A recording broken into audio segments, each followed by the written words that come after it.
I guess that I have to leave it, but this is like people that are all in favor of him being released. I know this sounds harsh, but I wish you guys could take him home to live with you and your families. And if that's not a mic drop, how often have we echoed those exact words in the comments section? Now, before we watch this parole hearing of this horrific, unimaginable crime, we are going to take a blast to the past, to his 2021 parole hearing. And we are going to hear from the victims, from the survivors, from the ADA, and then we're going to come back to the present day. So with that, let's jump in. All right, introduce yourself, state your name and DOC number for the record. Glenn Stiles, 369475. All right, Glenn, my name is Brennan Kelsey. I'll be chair. Along with me is Mr. Marabella and Mr. Jones. We'll have a parole interview, ask you some questions. You can respond. At the end, you can make a statement or take a vote. You understand the process? Yes, sir. Glenn Stiles, DOC number 369475, first class offender, 12/12/2019. Is your parole eligible date, not eligible for good time, and your full term is life, armed robbery, 2 counts, and aggravated rape. Does that sound correct? Yes, sir.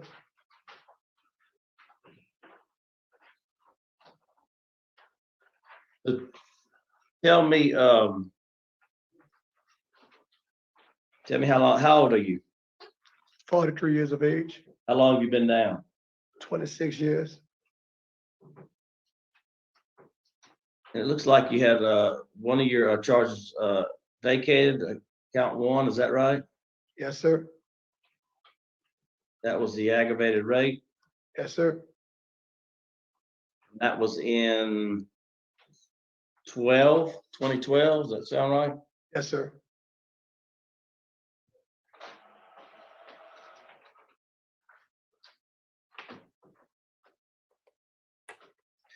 So tell me what you're currently doing. What are you? Are you a trustee? What are you doing? Yes, sir. I'm currently a trustee. I work at CDC Distributor Center. What are you, a Class A trustee? I'm Class B. Sex offenders, they didn't allow me to get a Class A status at the moment because of my charge, but I've been B class for nearly 4 years. What kind of work do you do? I do shopping and receiving clerk over the in stock. We work with the forklift, and we're responsible for $250,000 worth of merchandise. What's your last disciplinary write-up? 2015, February 27th. What? Intoxication and possession of synthetic marijuana.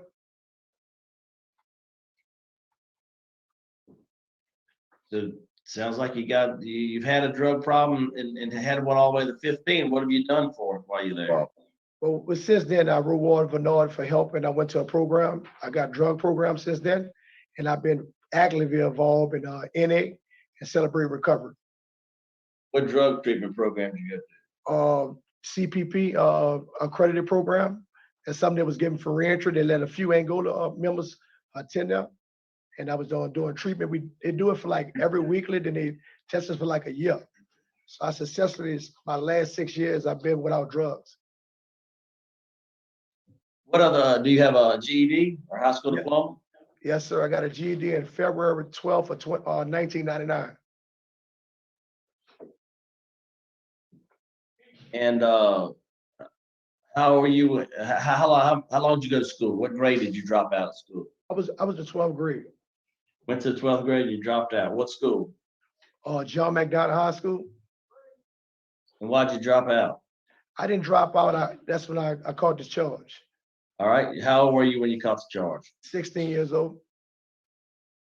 Tell me about the crime. Tell me about what happened. The crime was me and my co-defendant, we were smoking weed and drinking alcohol that night. We was riding around with no specific destination in mind. And we know it was a door open, and we entered the door thinking that we would go get money. And everything turned out bad. We wound up sexually assaulting Ms. Lisa Cobb and robbing Mr. Bordas. We took some guns, took some foams, and we fled the scene. And I realized after it was over that my decision I made was terribly bad, and I'm terribly sorry about what I done. My ex was, I wasn't raised like that. And I understand that I should have never done that. But it was after.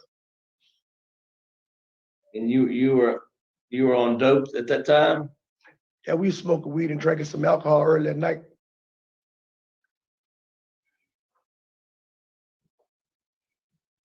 It was you and a co-defendant, you said? Yes, sir.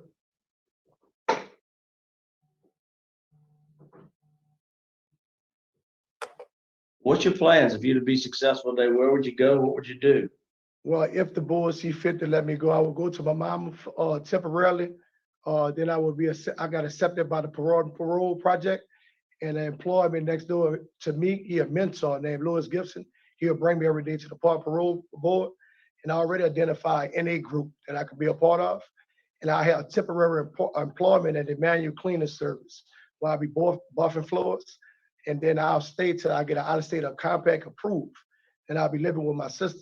And I got 2 job applications. That's 2 jobs ready for me to work down at tax service Atlanta. Where's out of state? Where? Georgia, McDonough, Georgia. My sister live out there.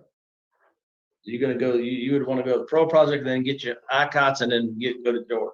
Yes, sir.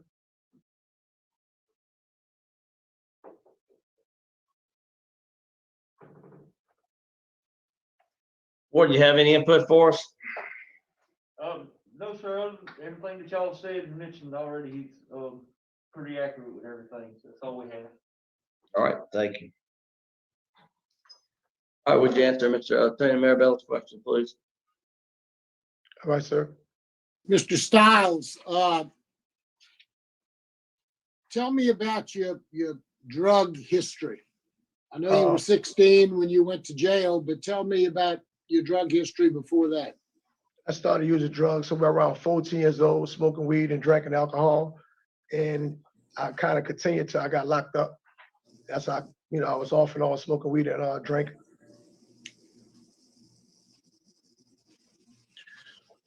What do you believe is the most important programs you've taken while you've been in prison? It's a combination of a few of them, but thinking for change that stand out more than any one of them, because it taught me how to be an effective thinker. I know how to deal with conflict situations, issues. I know it's time to think, and you have a time to in your face.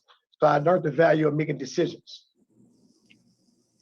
Have you taken anything dealing with sex offenders or sex offender treatment at all while you've been in prison?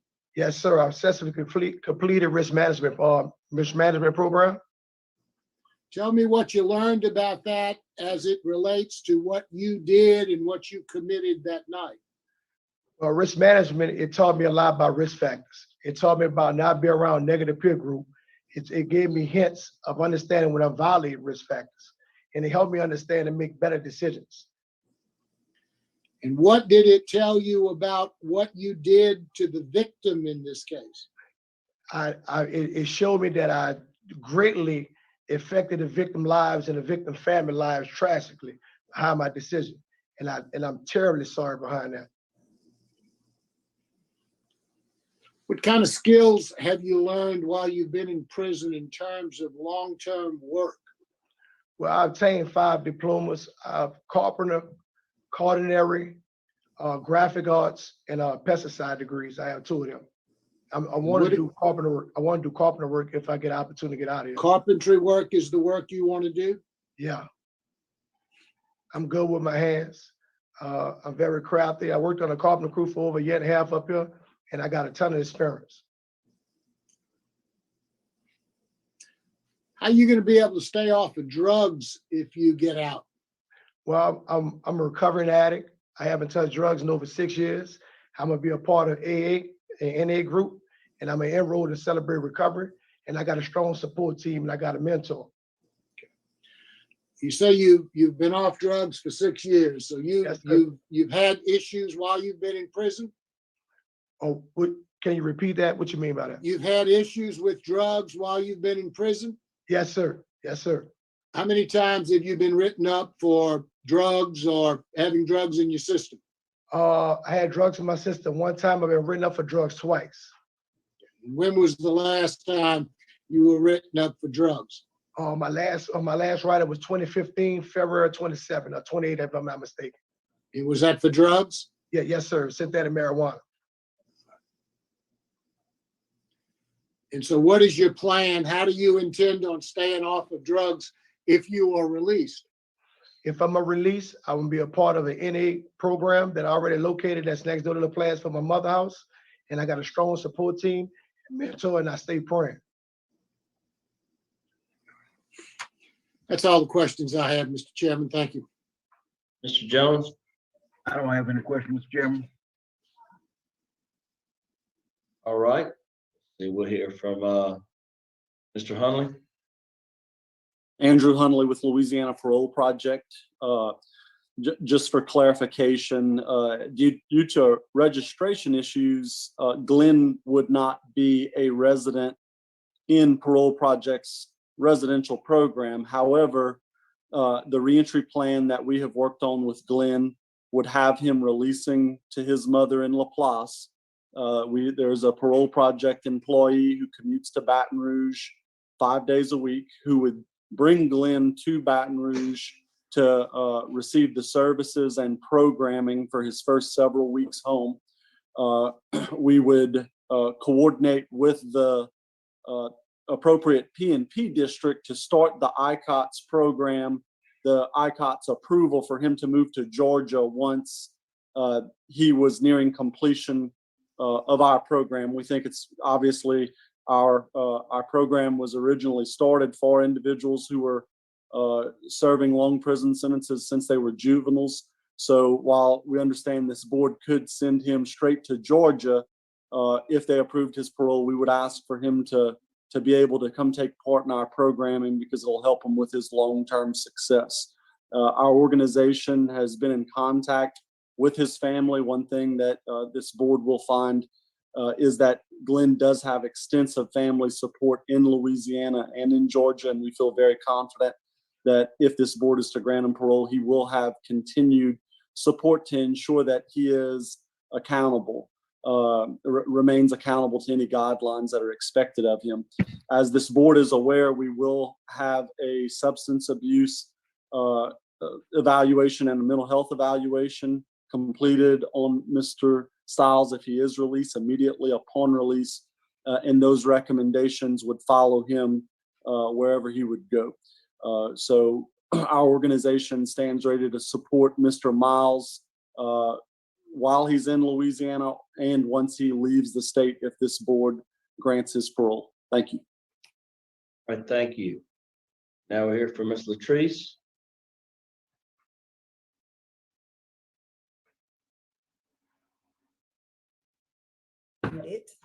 All right. Hi, sir. Good afternoon, committee members Jones, Marabella, and Kelsey. I wrote down my thoughts today because I did not want to go over my time, so I'm going to be referencing them throughout this presentation. Thank you for the opportunity to speak before you today. My name is Leatrice Dupre, and I'm Glenn's aunt. Glenn's mother, Teresa Stiles, is my only sister. In fact, Glenn's mother is here with me today. I'll rotate my camera so that you could see her. She's here. And also, Glenn's 82-year-old grandmother is here with us today as well. That's our mom. Her name is Miss Rosalie. We're all here in support of Glenn. In addition, Glenn has a host of aunts, uncles, and other close family members and cousins who are also watching live on YouTube in support of Glenn. They all could not be here today because of COVID restraints. The women that are in the room today all helped to raise Glenn. Glenn has three moms: his biological mother, who you just saw, his grandmother, and me, known as TT. We are all strong Christian women who have worked together to teach Glenn morals, values, compassion, and more importantly, right from wrong, and to have a conscience. I remember when my mother right here used to take Glenn to St. Leo the Great Church every Sunday. She looked down at him while the minister was saying the homily, and she said, "You see, Glenn, you know, you have to learn to have a conscience. We all should have a conscience." So that's been instilled in all of us since we were small, to include Glenn as well. We've set a strong foundation for Glenn in which to succeed. And aside from Glenn not having a father figure in his life, Glenn had all the necessities of life. And when I say necessities, I'm not talking about material things. I'm talking about the things that money cannot buy, like love, support, knowing that you have people in your life no matter what. Now, we were all here for Glenn in that respect, but it didn't matter because we were up against something that was greater than us rallying together could ever be. And that was peer pressure and outside influence. Of course, we warned Glenn about those type of people. All parents, good parents do. And as parents and guardians, we spent our lifetime with our children instilling morals and values and teaching them right from wrong and setting a good foundation. It only takes one outside person or one outside influence to undo everything that we as parents have worked so hard to do. That could happen to any of us. How do you even compete against that? We cannot. For some reason, 16-year-old Glenn was more afraid of his peers than he was to disappoint us and the ramifications for his actions. And I don't know why. Maybe he tried to fit in. Maybe he was bullying. I have no idea. All I know that one day Glenn walked out of our door and he succumbed to the very scenario that we spent a lifetime warning him about. So what do we do now? Glenn went out and he hurt other human beings by his horrible, inhumane choices. And I'm not going to candy coat any of it. I didn't do it then, and I'm not going to sit up here before you and do it now. So I turned Glenn in to authorities. It was me, with the help of his lawyer, because it was the right thing to do. And because we're not that kind of family. That is not what we represent. And that's not who Glenn was. That's not how he was raised. And it's not how he is today. I walked in holding my nephew's hand, and I walked out alone, heartbroken and crying. Glenn was very scared that day. His heart was beating a mile a minute. He even threw up at my house. And I remember asking him, I said, Glenn, before we leave to turn you in, do you want anything to eat? He said, no, TT, I'm too nervous. I can't eat anything. So right then, reality started sinking in. Ramifications for your actions. Since then, all of us in this room, the three women that you see, including his family on YouTube, his sister Takesha, my husband Ricky, his uncle Jeffrey, we have all been living a life sentence along with Glenn for the last 27 years. Because if Glenn hurts, we hurt. So if you're wondering how we're going to support Glenn, if you all find it in your hearts to grant his parole, my answer to you would be, we never stopped supporting Glenn. Glenn will be supported by our entire family, including these strong women here who helped to raise him until the day he dies. And I sincerely mean that. My daughter is 35 years old, and to this day, I'm always giving motherly advice. And she said, Mom, you've raised me well. You have to trust me to do the right thing. You've raised me well, let me go. I said, honey, good parents never let their kids go. And maybe I'm just an overprotective parent, and sometimes I get teased being that way, but I like being that way because I like to stay on top of trouble, to confront it and nip it in the bud before it escalates to anything more serious. We have been by Glenn's side, as I said, for the last 27 years throughout his entire incarceration. Prison number 369475 is no longer the immature 16-year-old who walked into Louisiana State Prison 27 years ago. Glenn Terrell Stiles, who is now 43 years old. It's hard for us to believe that, but he's now wiser. He's educated. He's skilled, he's more experienced, he's knowledgeable, and he's mentally strong. That's important to me. Glenn has grown as a person, tremendously he's grown as a person. I can hear it in his spoken word. I read it in his written word when he writes me letters. I see it in the numerous accomplishments while in prison. and through his hopes and plans for the future. Glenn now knows what he wants and what he does not want in life. He will no longer be swayed by negative influence. I remember one incident when I visited Glenn in prison. He sat there and we were in the commissary, and he reflected on his life, and he told me that doing almost 30 years in Angola, and this is a true story, that it amazed him how he saw some of the inmates be released and come back again 2 and 3 times. He said, TT, I'm baffled about that. He said, if I'm fortunate enough to get a second chance and I leave this place, I will never, ever do anything to come back here. You best believe that. And that's a quote directly for Glenn. I believed him then, and sir, I believe him now. He has finally demonstrated to me that he is in control of his own life, not his peers anymore, and that he can make wise decisions regarding his future, Glenn Terrell Stiles' future. I'm very proud of Glenn, not for the crimes that he has committed, but for the man that he has become. He committed those crimes at the age of 16 years old, and he was immature during that time. Of course, that's no excuse, but he really showed us that he was not able to go out and think on his own. Some kids are more mature than others. Glenn was not. To me, Glenn is the true definition of rehabilitation. He took advantage of every opportunity made available to him, and he has shown remorse to me and his other family members, his mom, his sisters, his grandmothers, throughout his entire incarceration. I believe that he's no longer a threat to society. That's my personal opinion. Yes, ma'am. Go ahead and And wrap it up.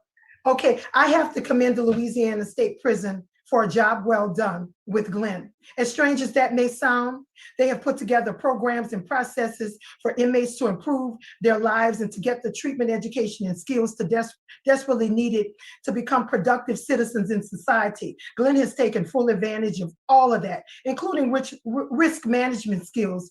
In fact, he told me that he's taken every course that Angola has to offer, and there's nothing else for him to take. And I'm asking you, Mr. Kelsey, and Mr. Jones, and Mr. Marabello, to please grant Glenn parole. He's ready now. He's finally ready to properly prepared to come back into society. And you have my word that I personally will hold Glenn accountable, just as I did 27 years ago when I walked with him hand in hand and I turned him in. Glenn comes from a good professional family, and I'm almost finished. We're all hardworking people. He does not come from a family of criminals. I'm a communications executive. I own my own business, my husband and I. My daughter's a broadcast journalist. His mom, his sister, his nephew, they're healthcare providers working on the front lines. We have engineers, police officers, a studying medical student, and everyday hardworking, law-abiding citizen. Glenn does not have to look far for positive role models. Our entire family is here for Glenn and will support his success in any way that we can. I'd like to see him pay it forward and share his experience with other wayward at-risk teens in hopes of convincing them to make better choices and to stand up strong against negative influences like Glenn couldn't do 27 years ago. And my Glenn's grandmother, who's sitting here, and I'll tilt this Yes, ma'am. so that you can see her, because I want you to see her. Her name's Rosalie Johnson, and she's 82 years old. And she has Parkinson's. She's had a stroke. She's in diastolic heart failure. She's living in atrial fibrillation permanently. She has problems with excess fluid building up on her lower extremities. She's always in and out the hospital, and that's just to name a few things. She would like to see Glenn become a free man before she dies. And in closing, I thank you for your time and for your consideration. It means more to us than all of you could ever imagine. We ask you to please grant my nephew Glenn parole today. Thank you very much. And thank you. All right, we'll hear from Miss Lisa.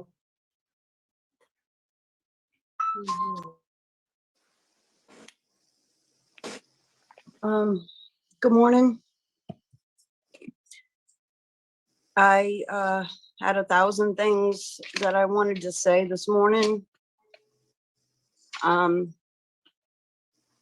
But just his aunt just explained that they've been living a life sentence along with him.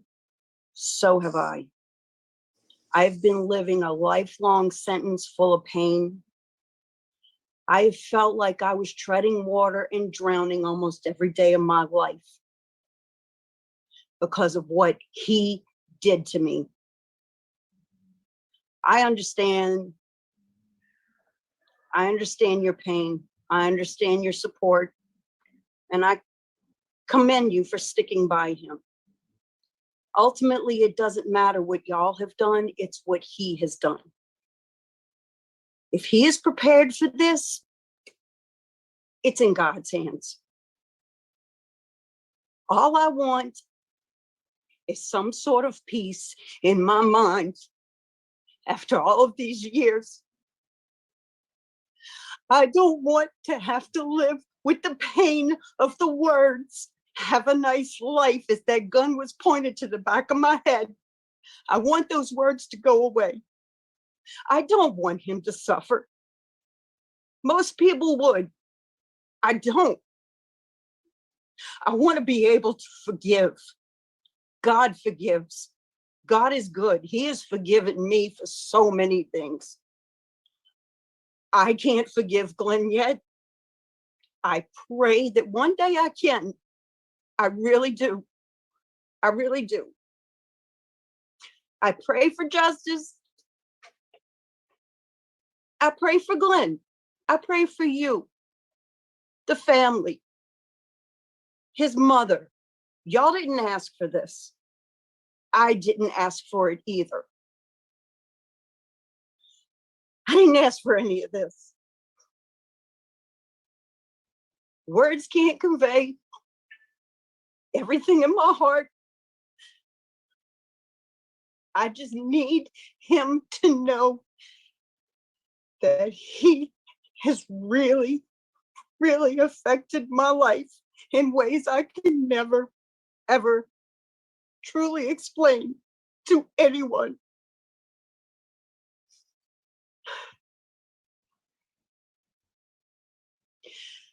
I have made it all of this time. I don't know how. Grace of God. I finally have a great family, a great husband, great support system. But it has never left my head. And I just want to be able one day to lay my head on the pillow and just not have to freaking think about this.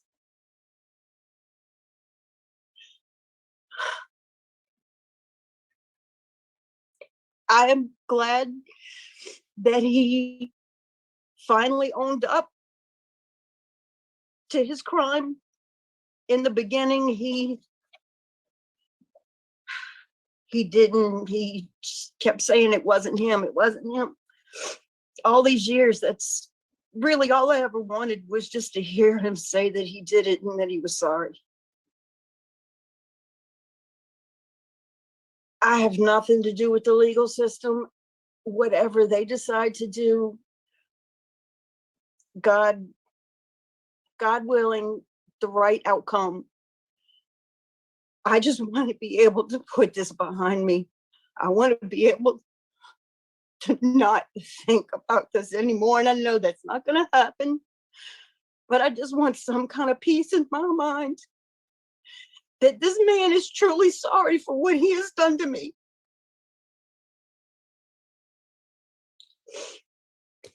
That's all I have to say. All right, thank you. Now we'll hear from Mr. William.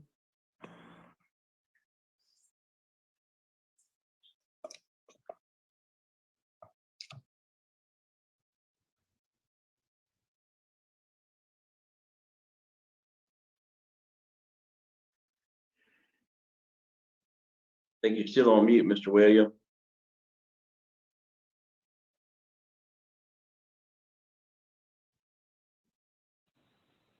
Okay, go ahead.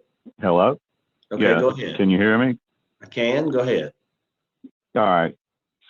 I understand that one of the reasons for this hearing is because of the age Glenn Stiles was when he committed his crimes. To me, he became an adult when he took part in those crimes. He wasn't like a scared kid who was, bullied into doing something.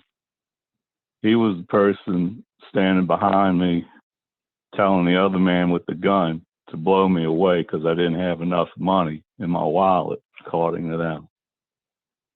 I didn't see him as a scared teenager. I saw him as a criminal. I mean, growing up as a teenager, I'd had bad thoughts and urges to do things, but I didn't act on those. I didn't carry any of that out.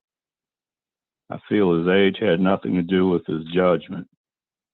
He did those things due to his lack of consideration for others, and I think he will do more of the same if he's out in public. The only reason he's been remorseful is because he's been caught. There's plenty of evil in this world now, and I don't want to see it added to by putting him out there, because he didn't sound like a scared kid. He didn't sound like he'd been bullied.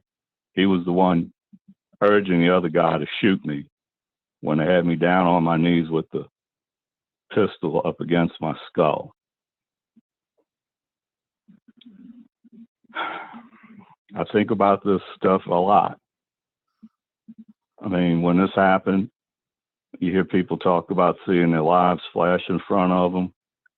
I literally did see my life flash in front of me in those seconds that it took. I mean, the whole thing might have lasted about 2 minutes, but it seemed like an eternity. And memory comes back to me a lot after hearing about, what they did the next night when they did attack that couple. It made me freak out thinking that, what if they'd have caught me going into my friend's apartment? Would they have done all that to her and, harmed us like that?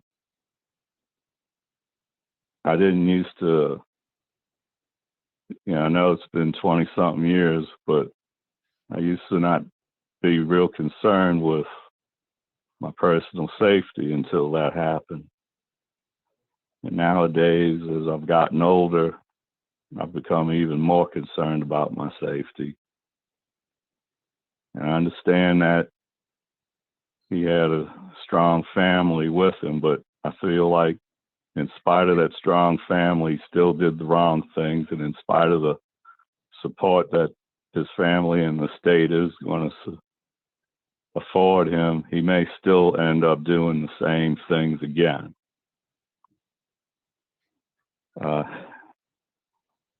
That's all I have to say today. All right, thank you. Now we'll hear from Mr. Randy Meyer. Good afternoon, Randy Meyer, Assistant DA in Jefferson Parish. We are strongly opposed to Mr. Stiles' parole. Without question, this was a horrible, horrible, brutal crime. There's very strong victim opposition, including from Brett Borders, who was with Ms. Barrios at the time of this crime. I spoke with him yesterday, and he called me and said, due to work considerations, he was not going to be able to participate today. But he wanted me to express to the board his very strong opposition. If we look at what Mr. Stiles has been doing since he's been incarcerated, when you look back in 2015, he was written up for intoxication and contraband. In the last 10 years, he's had disciplinary reports that have resulted in visitation privileges being suspended. Those were for having sex with a visitor while he was at the jail, drug dealing, testing positive for mojo. These offenses all occurred in his 30s. He wasn't a teenager at the time when these offenses all occurred. And that is pretty concerning. What's most concerning to me is Dr. Ord's mental health evaluation that was done in January of 2021, just a couple of months ago. Mr. Stiles stated to her that the robbery was spontaneous and not planned. However, the first robbery occurred December 2nd at 9 p.m. The second robbery occurred, the robbery and rape occurred December 3rd at 7 p.m. the next day. So they left in the same neighborhood. Down the street, a couple of blocks. Both offenses occurred a couple of blocks from each other. So they came to suburban neighborhood, committed an armed robbery, then returned the next day. They clearly planned these offenses, at least at least the robbery portions were planned. And then both of these men committed the sexual assault. Dr. Ord, her opinion, she states that Mr. Stiles' responses indicate his risk in engaging in aggressive misconduct may be understated. She found that the initial review of the PAI results suggested questionable validity because he would present himself in an overly favorable light. She says because of his reluctance to acknowledge personal problems, interpretive hypotheses should be reviewed with caution. That's a healthcare provider whose job is to discuss the issues with Mr. Stiles and give the board and give the state an opinion as to whether her opinion that he can be released and not continue to commit these crimes. I don't think she doesn't come out and specifically say he's going to come back and commit the crimes, but I don't think she's comfortable based on what I've read in the opinion.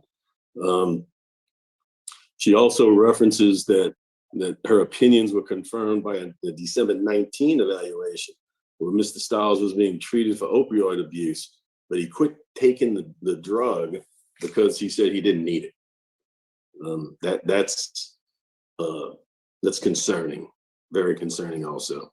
So, based a lot on Dr. Ord's opinion based on the fact that he continues as an adult and I know it's been about 6 years since he's had his last write-up, but he continued through that time committing offenses while he's been incarcerated. In the strong victim opposition, we are strongly opposed to his request. Thanks. All right. Let's see, we'll go to Mr. Stiles. Would you like to make a statement on your behalf? Yes, sir. First, I want to thank this board for this opportunity, and I'm going to take sole responsibility for my decision-making. I realize that I affect a lot of people's lives behind my poor decision-making, and I'm strongly remorseful behind my actions. Over the course of years, I have learned better tools, better ways to express myself. If given the opportunity, I can be a better person on the street. I just ask that this board have mercy upon me. All right, Ms. Leanne, we'll let you wrap up. Thank you, sir. My name is Miss Leanne Laveris, and I'm a second-year law student with the Louisiana State University Parole and Reentry Clinic. My supervisor, Robert Lancaster, is in the room with me. I assisted Mr. Stiles in preparing for this hearing and in drafting his brief, and I'm prepared to make a final statement if the committee deems it appropriate. Mr. Stiles is a prison success story of how they can take somebody that wayward soul, that somebody that was capable of truly horrific events. We're not denying that it was truly horrific, but that you can take somebody who could do something like that and turn them into a law-abiding citizen. It is not only through the vast majority of programs that he's taken over the years that he's been rehabilitated, it's also been through his strong motivation. He always has a smile on his face, and he always is trying to better himself. From the day he walked into Louisiana State Penitentiary, he knew that he had to become a better person because he knew that there was something, he'd done things wrong and that he had to change something about himself.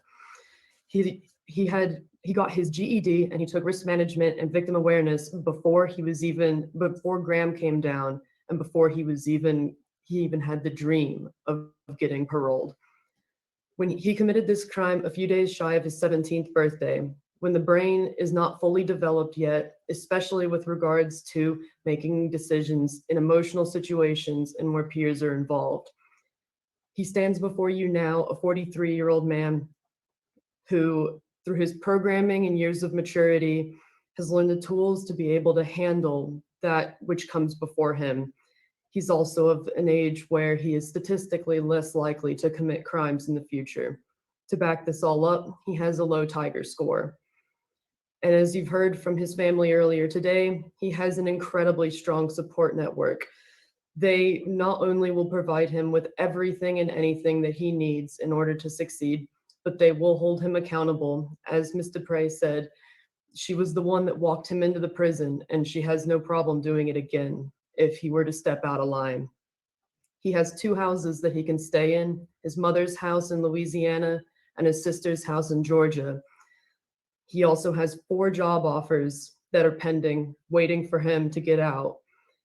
In addition to that, he has technical certificates, as he said, in carpentry, which he would ultimately like to do, graphic communications, and 2 different ones in culinary arts, in addition to the pesticide one. These help make him even more employable. He is, without a doubt, he always is trying to push people to be the best that they can be. His ultimate plan is to move to Georgia, where he will be multiple states away from where he committed this crime and anybody that was that was a victim of it. He knows when to ask for help now. After his last write-up 6 years ago, I believe it was, for intoxication, he reached out to the warden because he knew he had a problem and he had to remedy it. He knows that people make mistakes, but the real key is knowing when to ask for help and being willing to receive that help. For these reasons, and those previously stated, we ask the board to please grant Glenn's parole under any conditions that the committee deems necessary. Thank you for your time. Thank you. Is the panel prepared to vote? Where do we have Mr.? I'll vote first. Hey, Glenn, look, this is a tough situation, tough crime. You have a lot of victim law enforcement opposition. You've done a lot of good work. You have put in a lot of good work. I'll be honest, it is a little concerning. Even though it's been 5 years ago, your intoxication, you have some sex offenses while you're there. I mean, those things are concerning to me. You've done a lot of good work, put a lot of good time in. For me, I'd take a chance on you today to grant your parole. I would have you go to Parole Project or have that wraparound service, but I want you to go immediately to Georgia to your out-of-state residence plan. So if you would get with the Parole Project, you'd work on some transition reentry, and then immediately go to Georgia for your residence in Georgia. I'd give you a curfew from 9 p to 6 a. I would give you a NAA 3 times a week. I would have you report to your parole officer weekly for the first 90 days. No contact with the victim or victims' families. And I would have you have a mental health and a substance abuse evaluation and follow up on the outside. But again, that's my vote for the day. Only one vote. Mr. Marabella. Thank you, Mr. Chairman. Mr. Stiles, I have listened very intently to everyone in their presentation today. Like Mr. Kelsey, you've worked very hard. You've done a lot of things. In the years that you've been there, you were a young man, 16 when you came. You've done a lot of things. You've taken a lot of positive roles, a lot of positive programs. Yet, after having taken many of those programs, after becoming a mature young man, you still were doing drugs, and you were still not completely following everything. The crime that you committed, this horrible rape and armed robbery charges, are very, very serious. Not that all crimes aren't, but this is very serious. And before I'm willing to release someone back out into the public, I'm not satisfied that you've gone long enough without using drugs or committing any other infractions. So while I commend you on what you have accomplished, I think you need to work harder on your rehabilitation and your drug issues.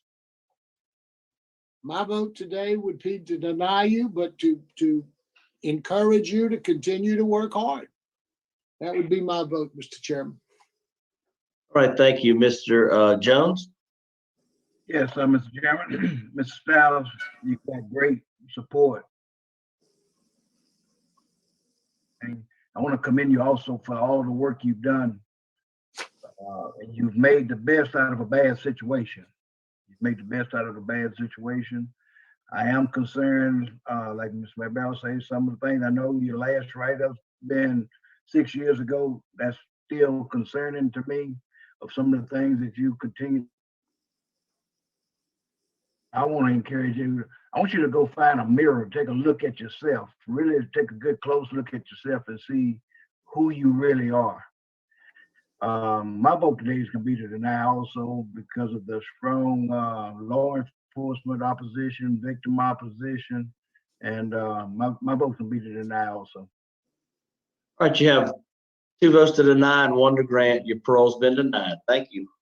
Okay, and because we've done this hearing already, I'm just going to watch the old man do, or younger man do the unpacking, and then we'll go into the 2025 parole hearings. We're going to break down the facts of this case, and we're going to go through how brutal, how vicious, how violent, how horrific the acts were. And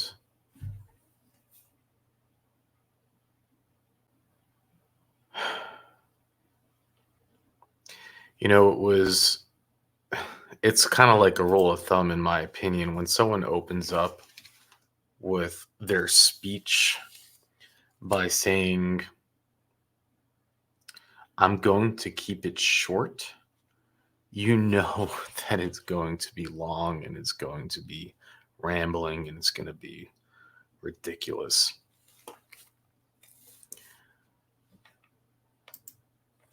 Now, I know his aunt, you might say, was, but I actually didn't appreciate what she said. To me, it sounded like it was trying to pump herself up. She was, he had 3 mothers. They were all took such good care of him. It's not holding him responsible by saying, he was just a follower. We did such a great job raising him. It's all their fault. It's everyone else's fault.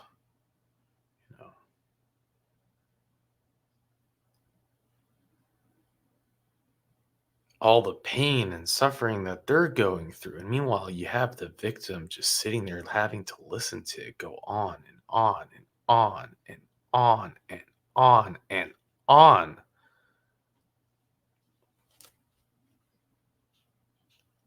And it just wasn't stopping. And I think that she was allowed to go on that long because I think that she was taking all the time slots. So they only had 1 speaker instead of the allotted 3.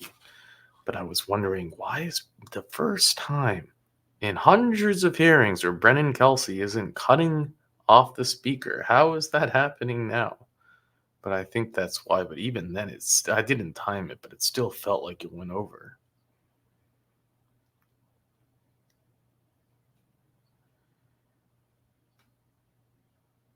And when it finally ends, we see this so often. The survivor comes up and speaks just so profoundly. There's always a different feeling to it. There's essence in it. There's something so much more authentic to me. I feel, and what she said without having to write it down, without having to read off the Bible, basically, about praising everyone, but seeming to show very little empathy.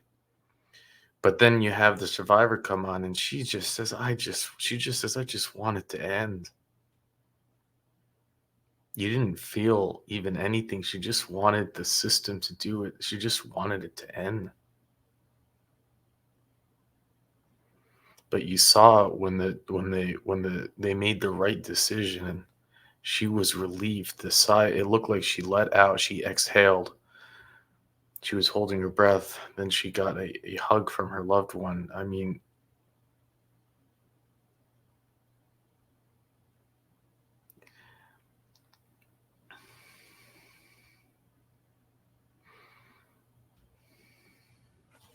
thankfully, Randy was there. It's nice to see, Randy shows up to almost all of his hearings in his parish, but it's such a big difference. And he spoke to the other victim who was the boyfriend of Lisa at the time of this crime. And he stated, and, Randy was able to speak on his behalf. Maybe you'll feel similar to me after you hear these facts. More similar. It's just, and thank you, Richard, for putting this all together. It's strange because I do feel like I've done this hearing twice already, and it's possible that I listened to it and didn't record, or that I did record it, but when you do so many, it's hard to remember, frankly. And also a problem is that I listen to many of them before I go sit down and record it. So I sometimes think about what I'm going to say, and then I can't recall if I ever actually published it. Doesn't happen often, but it happens. Now, okay, so count 1 on the aggravated sexual assault. 2 armed and 2 armed robbery. Okay, on December 3rd, 1994, a young engaged couple, they were engaged, okay? They were sitting in their apartment with the door cracked open, waiting for friends to arrive. It's not midnight. It's 7 p.m. 2 men, one of whom was armed with a gun, came into their apartment and demanded money. The victims tried to give them the little money that they had. But not satisfied, the suspect, subsequently identified as Glenn, searched through the bedroom, while the individual subsequently identified as Rodney pointed the gun at Brett's head and continued to demand money from the couple. Taylor, who was getting irritated, started tugging on Lisa's shirt, asking if the money was in there. When the young woman told him that she did not have any money, Taylor, still armed with the gun, forced her to the sofa and ordered her to disrobe. Petrified, she complied with his order.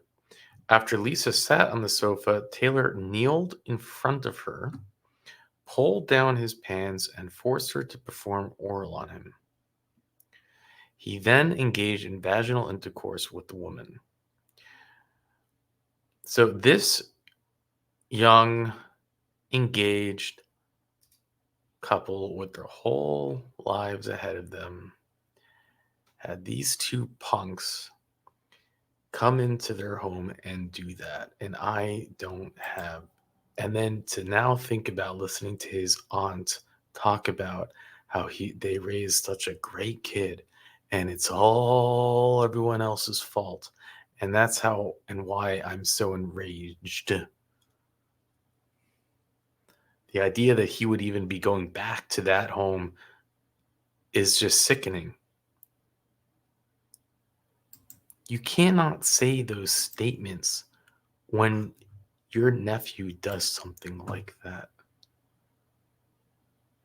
During the ordeal, Stiles, who was now holding the gun, had it pointed at Brett, who was lying on the floor pleading with them not to hurt his baby. Her fiance had to go through that. In response to Brett's pleas, Stiles told him that if he did not shut up, he would blow his head off. As Taylor sexually assaulted the young woman, Stiles walked to the couch and then forced her to perform oral sex on him. So they're both at the same time.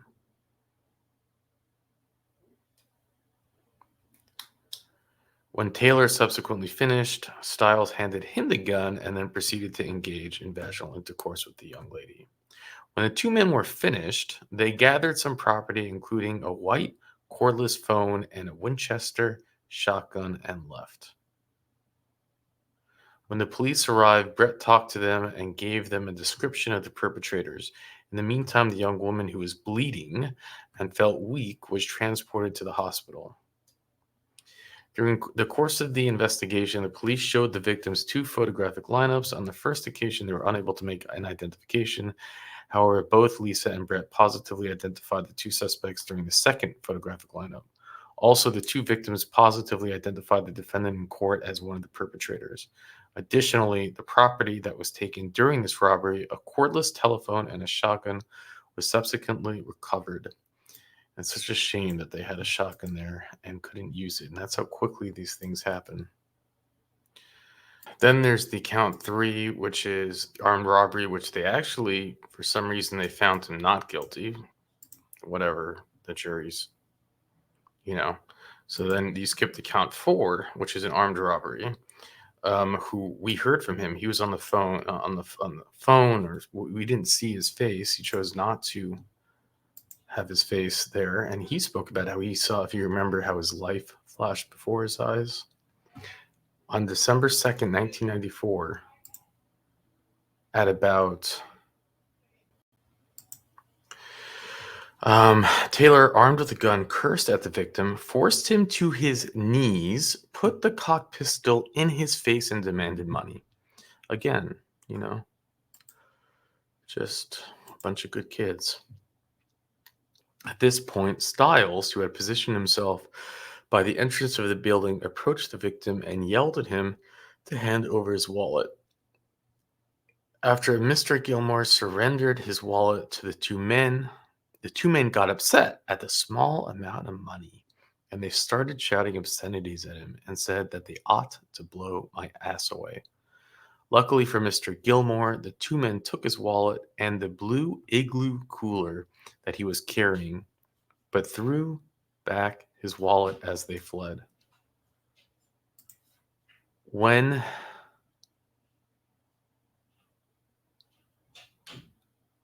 Flew back the wallet as they fled.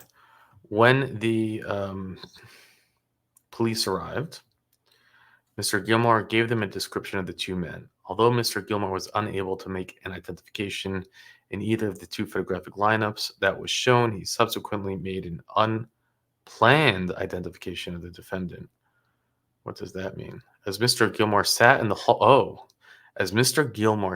hallway after testifying at co-defendant Rodney Taylor's trial, he saw an individual that he recognized as one of the perpetrators, specifically as the man that stood in the entranceway, but then came out, cursed at him, and told the man with the gun to take his life.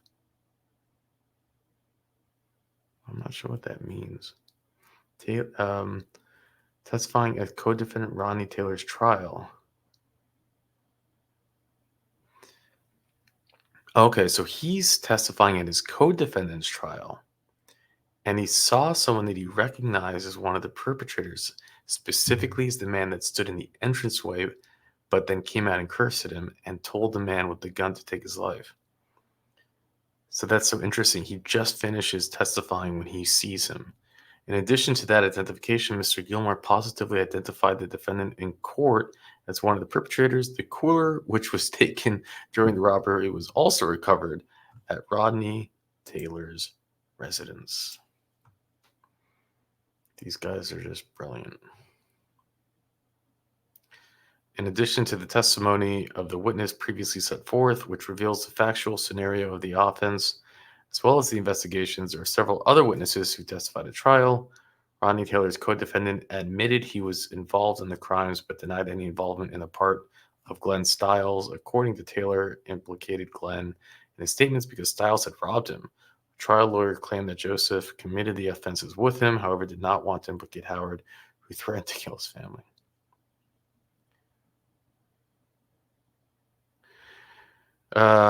Demetrius, a friend of both Rodney Taylor and Glenn, testified that Taylor told him that he and Stiles were going around robbing people and that they'd gone to somebody's house, took some goods, and had sex with the girl. Yeah, that's exactly what you did. You had sex with her.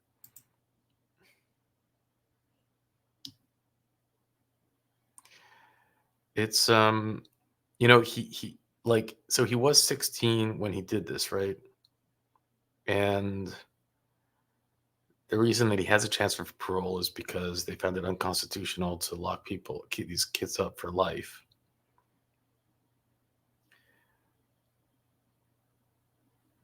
It was actually quite interesting. Richard shared an article where at first the law was like, if you had committed sexual assault, you could get a chance of parole, but if you did armed robbery, you couldn't. And it's like, where do they come up with this stuff? Let me see if I can pull that up. It's just here. See if this is it.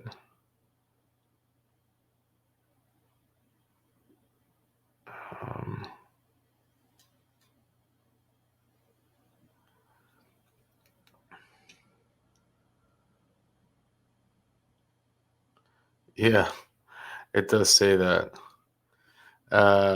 He was 16 when he sexually assaulted a woman, is eligible for parole.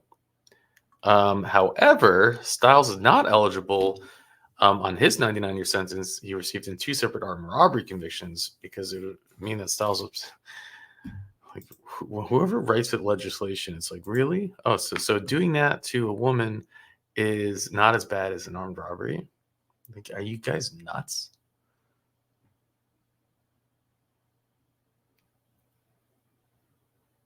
They tried to make an alibi for him. So this actually sits perfectly with what we just saw. After the state rested its case, the defense counsel called several witnesses to testify on the defendant's behalf and to attempt to present an alibi for him. They brought in the defendant's grandmother, who testified in December. Is this the same grandmother that the aunt went on crying about her physical condition? They brought in the grandmother, testified that on December 3rd, 1994, the defendant cut grass all day until 5 p.m., at which time he went to his mother's house and crossed the street and took a bath and then took a nap. The defendant left the house at 7:45 when a friend picked him up. The defendant went to school, stayed late, played football, arrived home. And remember how the aunt was also saying, and I took him in with his lawyer to admit guilt. And then here they're still, testifying that.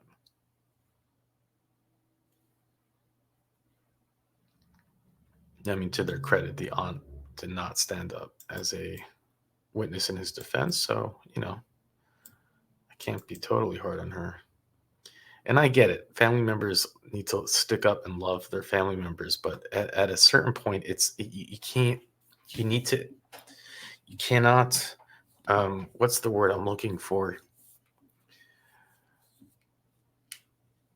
It's like you need to hold them accountable. And I just didn't feel I felt that it was a lot of blaming on other people. The defendant also testified on his own behalf and denied any involvement in the robberies and the sexual assault. According to the defendant, on December 3rd, 1994, he cut grass until 5 p.m. and went to sleep and left the house at 7:45 with his friend. Okay. Anyways, they found him guilty. So it's he is still locked up. According to the information I have, he's actually not at Angola. He's in Elon Hunt. I don't know why he would have been moved to Elon Hunt. But that's where he is right now. And this hearing took place in 2021, so there is a chance that we'll see him sometime soon. And when we do, we'll play it for you. Hi, old/younger Mandu. It's always good to see you with the unpacking. Anyways, like Mandu stated, we do bring you the parole hearings, and we're doing that now. We are going to flash into the present day 2025 and see if anything changes, if he can get granted parole. So with that, let's jump in. Actually, double psych, we're not going to 2025 because he actually has a 2023 hearing. So we're going to see 2021, 2023, and then 2025. If you can imagine the victim and survivor, they are forced to go through this every 2 years. It's unfathomable. But it's Louisiana law. And with that, let's jump in. This is the matter of Glenn Stiles, DOC number 369475. A date of he's the first-class felony offender. He has a parole eligibility date of December the 12th of 2019. He does not earn good time. He is currently was serving a life sentence. That sentence was vacated and he was resentenced for concurrent time with parole eligibility. He is serving time for 2 counts of armed robbery and first-degree rape, having been sentenced on January the 19th of 2012 and June the 17th of 1996. Is that information basically correct, Mr. Stiles? Yes, sir. Mr. Stiles, your case has been assigned to me, so I'm going to begin our parole interview with you. Mr. Stiles, how old are you today? I'm 45 years old. 45? Yes, sir. And how long have you been in prison on these charges? 3 more days will be 29 flat. And you were a little bit shy of 17 years old when this occurred, is that right? Yes, sir. Tell me a little bit about, I want to talk a little bit about who you were back then at almost 17 years old. Were you in school at the time? I was in the 12th grade. I was a senior in high school. I was an athlete. I was into a lot of educational programming. Come up in a single parent home in a private area in New Orleans. And you were living with your mother? Yes, sir. Drugs or alcohol involved at the time with you? Yes, sir. Tell me about drugs and alcohol. When did you start using drugs? Somewhere around 14, 15 years old. What did you start using? Occasionally drinking and smoking marijuana. Did you progress from marijuana to other things? Well, on the street, I eventually progressed while I was in prison. Okay. Prior to that, what were you using while you were on the streets besides marijuana? Were you drinking? No, I was drinking and marijuana. I was drinking, sir. How often were you smoking marijuana? Probably 3-4 times, probably a week, something like that, probably more of a week at night. Tell me about this. Tell me about these horrible crimes that you committed. So I want you to walk me through very slowly. I have all the police reports, but I want you to tell me what you did. I want to see how honest you can be. Okay. All right. Tell you about the charges. We have 2 set of charges. December 2nd, 1994, we were smoking weed, drinking alcohol, just riding in the car. And me and my co-defendant were just going around just robbing random people on December 2nd. We typically robbing people, not really fully understanding the depths of what was going on. We just robbing random people at gun park. Got a gun in my hand. That was December 2nd. One of the purposes that we robbed was Billy Gilmore. So December 3rd, my co-defendant come and pick me up. He like, man, bro, that was fun, bro. Let's do that again. And we was robbing people, and we went through the apartment complex that's in Metairie. And going through the apartment complex, they had a door. So he said, I bet they got money there. I'm like, man, don't worry about that. Come on, let's go. So he went up the side steps. I followed him. I had the gun in my hand. We entered the house, and Miss Kelly, Miss Brett Bodas, they was there. We asked for money. They said they didn't have no money. I had Brett Bodas at gun party. Co-defendant began to sexually assault Miss Cobb. And as he finished, I gave him the gun. He owed Brett down. I sexually assaulted his cop. We took a shotgun and we took like, I think a phone, and we flee the scene.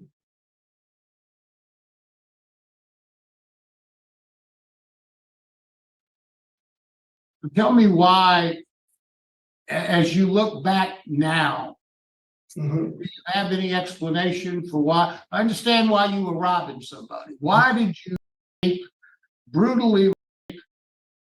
Well, let me say, Mr. Marabella, looking back at it, it was very foolish. I was very immature. I wasn't thinking. I was more or less just going off influence. And as after the incident happened, I thought about the series of what I've done. I realized that I just affected somebody's life drastically. I wasn't raised like that. It wasn't to the degree that I didn't know. I just didn't make the right decision at the right time. And if I had to do it over, it wouldn't even been a robbery, because I wouldn't have been out there robbing random people. I just looked and see how immature I was, just lack of maturity. And that decision changed the whole dynamics of Miss Kelly life, family life, my family life, neighborhood, the community. I understand the impact of that decision. And I lived with that for years. And I really was scared to come forward. There was a lot of disbelief. There was a lot of shame. I was embarrassed.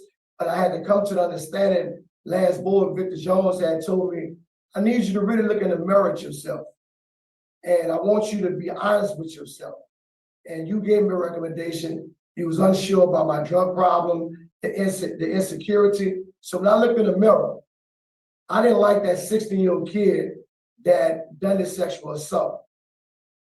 It shouldn't have ever happened, but I can't erase what happened. And I'm totally remorseful about what happened. And I'm very, very apologetic. And I personalize it, because what if somebody would have done my mother that? Somebody would have done my niece that? I would be totally upset. And I know I'm unworthy to ask for forgiveness for the crime that I committed. And if forgiveness anything would set Ms. Kelly away for that. I asked you a few minutes ago about drugs, and you said that you didn't progress from marijuana until you got incarcerated. So let's talk about the drugs that you used while you've been in prison. Tell me about your drug addiction. All right, my drug addiction, as time progressed, I started dipping with opioid, and it was just opioid and weed. I never went past opioid and weed. Never tried other drugs. It was just opioid and weed. And I was doing that for a few years, and I stopped. And I went to synthetic marijuana. That was my last write-up. Synthetic marijuana, mojo. And I realized when I smoked mojo, my last write-up, it paralyzed me, waist on down. And I realized my life was showing a reflection of the 16-year-old kid that committed this charge. So I wrote the warden over the institution at the time, was Warden Darryl Bernard. I told him I need help. I'm on drugs bad. I need to be put in a drug rehabilitation program. Mm-hmm. He took my letter. He put me in a drug program. I completed it. It been probably 8 years since I've used drugs, but I'm back on medication, Vivitrol. I've been taking that now for over a year. Are you still taking the Vivitrol? There was some discrepancy as to maybe you had quit taking the Vivitrol. Are you still on the Vivitrol? I'm on Vivitrol now. Back then, I stopped taking it because it didn't agree with my body, but I got with mental health, and they started prescribing Vivitrol, really through SER program in Sherry Egerton. They had with the shot, they had the pills. So I prefer to take the pills, because it didn't affect my body like it did the first time. So I've been actively taking these pills for like a year now. Yeah. Let's talk about some of the programs that you've taken. You've taken the sex offender treatment program. You took that a while back. When did you take that program? Well, I took risk management in 2008. I not only took the program, after I was finished, I was a facilitator of risk management program for a few months before they stopped the program completely. And Tell me what you learned and how that program affected you as it relates to this horrible crime that you committed. Well, what I learned about the program, identify risk factors, locating harmful situations, how to not put myself around a negative peer group that encouraged me to real fit. And I personalized it because I understood the hurt and the pain that I caused to Ms. Bordas. And I remember my last hearing, she said something, she said that she prayed for me, that I be free.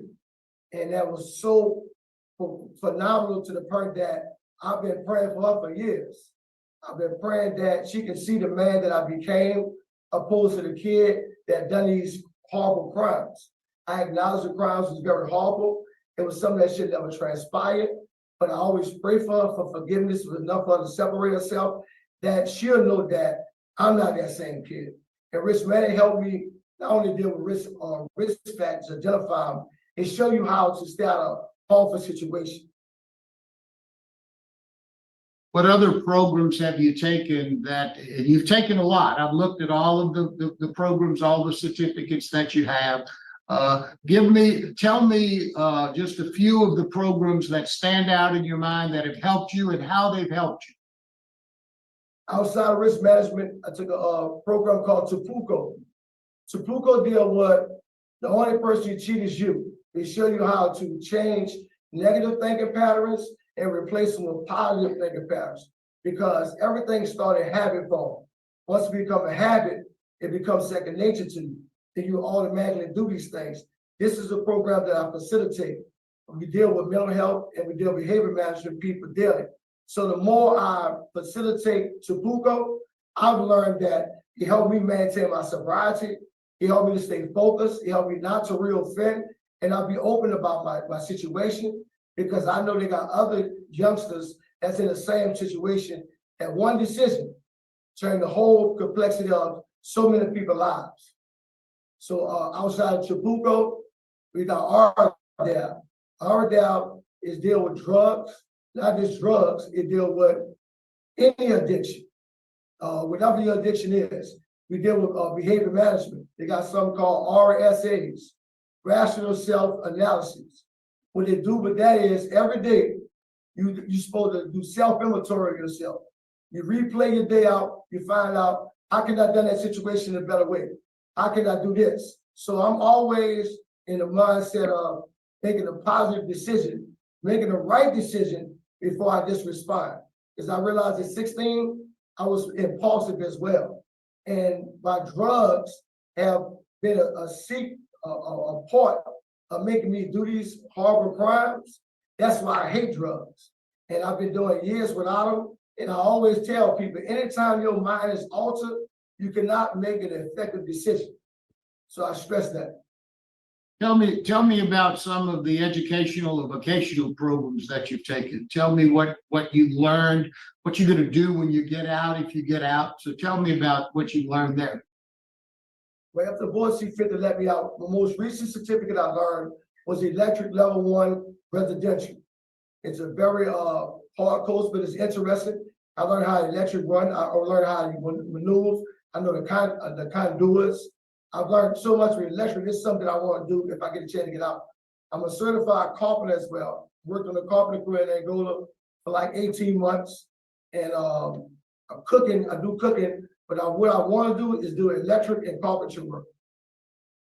How about community service work? What kind of community service work have you done while you've been in prison? Community service work I do, I'm a mentor.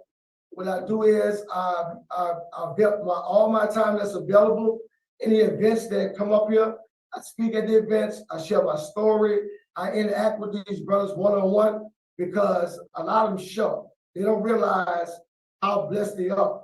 So what I do is I always make sure they know that, man, you got an opportunity, you got a break. I was at your age, I didn't get a break. I made a bad decision, it cost me life in 99 years, and it's an ongoing situation. All I can hope if I get granted a parole date, I don't have an out date. So when I get opportunity to express these to these young brothers, and some of them be older brothers, and they understand that the power of decision making, the power of making choices. So as I understand it, as I express it to them. When was your last write-up? February 27th or 29th of 2015. And what was that for? It was for synthetic marijuana. It was for synthetic marijuana mojo, intoxication and possession of synthetic marijuana mojo. What is your trustee status? I Level 3, what they give for, when you have a sex charge, they give you level 3. Now, you appeared before this board. I think I was on the board when you came before us in March of 2021.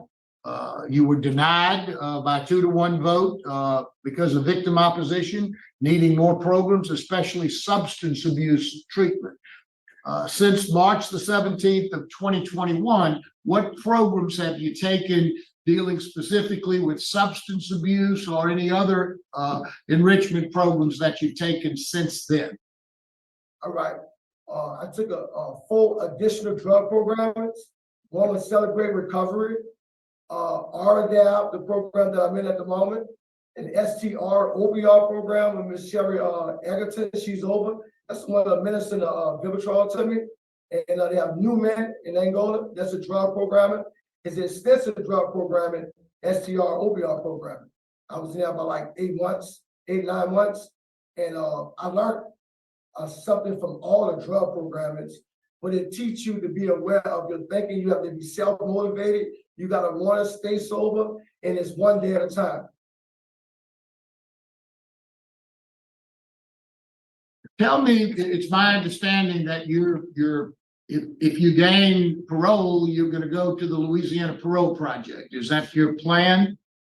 Yes, sir. Tell me what you understand that to be, and what would you want to do after that? Well, I would want a mentor. I want to share my experience with as many youngsters as I can. As I watch the news, I see is a continuation of. Let me stop you. My question was a poorly asked question. Okay, first you're going to go to the Louisiana Parole Project. Once you complete that program, that's a program that's going to help you transition back into the world. Once you complete that program, where do you intend to live, and what do you intend to do once you get there? It's my understanding you're going to Georgia. Is that what you want to do? Yeah, I'm going to be temporarily living with my uncle until the out-of-state compact be approved, and I'll be going to Georgia by my sister. And I have a job waiting for me. Okay, and what kind of work do you have waiting for you? Warehouse work, forklift and operator, warehouse. I'm a certified forklifter as well. Gordon, what can you tell us about Mr. Stiles? Well, a lot was already mentioned. He's been with us right about a year. Since he's gotten here, he went to work. He took the classes needed to become a mentor for moral compass, and he jumped right in and started. I remember meeting with him when he got here, and that's what he wanted to do. He wanted to jump in and help and be a mentor, and he worked his way into Fox 7 in the transition program, and he's been doing well there. He helps a lot of guys. I actually went through there day before yesterday and talked to a lot of guys and talked to Glenn in there. He's been doing well. He's on the right track, and he hasn't had a write up in 8.5 years. Thank you. Ms. Wise has a question or two. I just want to put on the record that for this investigation and in preparation for this hearing, probation parole was successful in reaching your victims.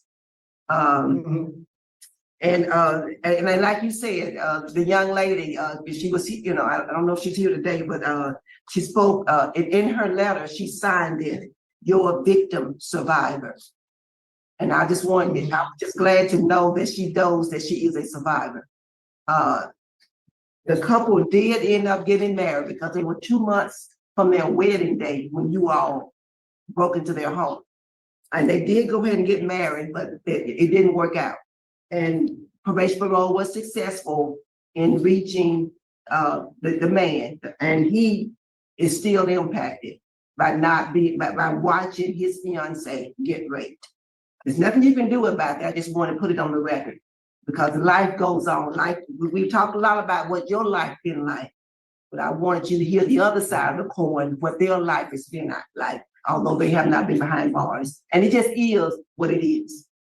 It is what it is. And And the victim of the armed robbery, he wrote a very, very long, very candid letter. And he's also in opposition to your early release. But I did thought it was good though. Y'all did throw his wallet on the ground, and you did give his wallet back. That was kindness. You did show him some kindness. And then there's law enforcement opposition. The judge is opposed to your early release. I just want to state, and the DA is going to speak in a minute. I just want to state those items for the record. That's all I had. Thank you, Ms. Watson. Now we'll hear from your supporters. We'll hear from Ms. Christy Sherman. Good morning, honorable board members. Chrissy Sheremy with Louisiana Parole Project. Just would like the board to know that if Mr. Stiles is granted today and he's successful in getting his release, we will definitely be committed to providing all services and programming to Mr. Stiles. I know that Mr. Stiles will be residing at a Baton Rouge address.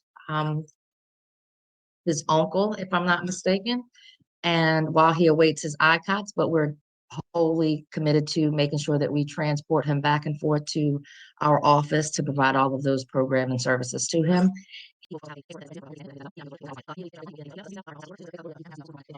Thank you, Ms. Sherman. Now we'll hear from Mr. Norris Henderson. Good morning. I've been knowing Glenn since his incarceration, and I've kind of like watched a boy become a man. When I first encountered Glenn, I was coaching one of the football teams in the prison, and he came to try out. And, young guys, I was like a father figure to them. And I would always tell them that, hey, man, we're having fun and games, but the serious side of it, you have to kind of come to grips with who you are. What caused you to be here? Because when I realized the kind of talent that I was coaching on that team, I would always ask myself, what happened? What went wrong? These little kids should be on their way to college. They shouldn't be in prison. And to hear Glenn elaborate about all the struggles that, he went through, and, a lot of it happened after I was released. But for him to kind of like approach Warden Bernard, ask Warden Bernard for some help. That was one of the things inside of a prison environment. Folks, they struggle with asking security for help. There's a stigma that surrounds people even interacting with folks in corrections. And so the fact that he went to the warden, asked for help, and Warden Bernard, being who he was, reached out and kind of like got him on the right direction. I've seen Glenn intermittently when I visit the prison, both Angola and Hunts, and continue to encourage him, but stay on the course, stay the course, stay the course. He was a Graham kid. When Graham first came out, I would always tell him is that, hey man, the day of tomorrow, something may happen that change your outcome. But if you're not ready, it's not going to happen for you. And it was obvious when he met the board the first time, he hadn't got it completely together. But listening at him this morning, I'm almost like not just this proud coach who coached somebody, but this mentor, to hear him talk about what he wants to do. And I think that's one of the things, I'll be honest with you, I was kind of hoping that he wasn't going out of state because we're partnered with the Center for Restorative Justice. And we work with youth about these bad decisions that we make at the same age. And I tell folks all the time is that, a fool learns from his mistakes, but a wise man from the mistakes of others. And Glenn has a lot to offer for these young kids, being a young kid, being athletic, just like some of them are, who kind of like throw caution to the wind, thinking, this is my ticket out of the hood. I'm going to pounce the ball, I'm going to catch a ball, I'm going to do something, not thinking about how they develop themselves. And one of the first things he said was, he looked in that mirror. And I tell folks all the time, it's not until you reconcile with what you see in that mirror that your life begins to evolve. And so hearing Glenn this morning, again, I'm proud to have coached him, have mentored him, and I can really say he's grown from a boy actually to a man. And I would just hope that this board really consider giving him the opportunity that when the Supreme Court ruled in Graham that kids, need these second opportunity to prove to themselves and to prove to everybody else that they have come to grips with the horrible crimes some of them have committed. Thank you. Thank you, sir. Now we'll hear from Ms. Leatrice Dupree, Mr. Stiles' aunt. Ms. Dupree? You're on mute, ma'am. You need to unmute your microphone.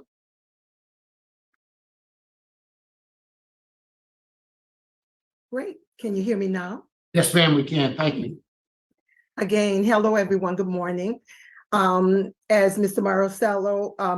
Marabello said, I'm Leatrice Dupree, and I am Glenn Stiles' aunt. Glenn, mother Teresa Stiles, who you see before you today behind Glenn, is my sister. I consider Glenn my child as well, because I helped to raise him. He grew up in my household with my daughter, and we celebrated milestones together as a family. I always shared my wisdom with Glenn throughout his young life, whether he wanted to hear what I had to say or not. I mean, I still do that today. In fact, I spoke to Glenn last night. I think I was the very last person to speak with Glenn, and I did force my advice on him, which is no different. Glenn respects me. He respects my opinion, and he respects me as well. And I always have and have had his best interest at heart, and he knows that.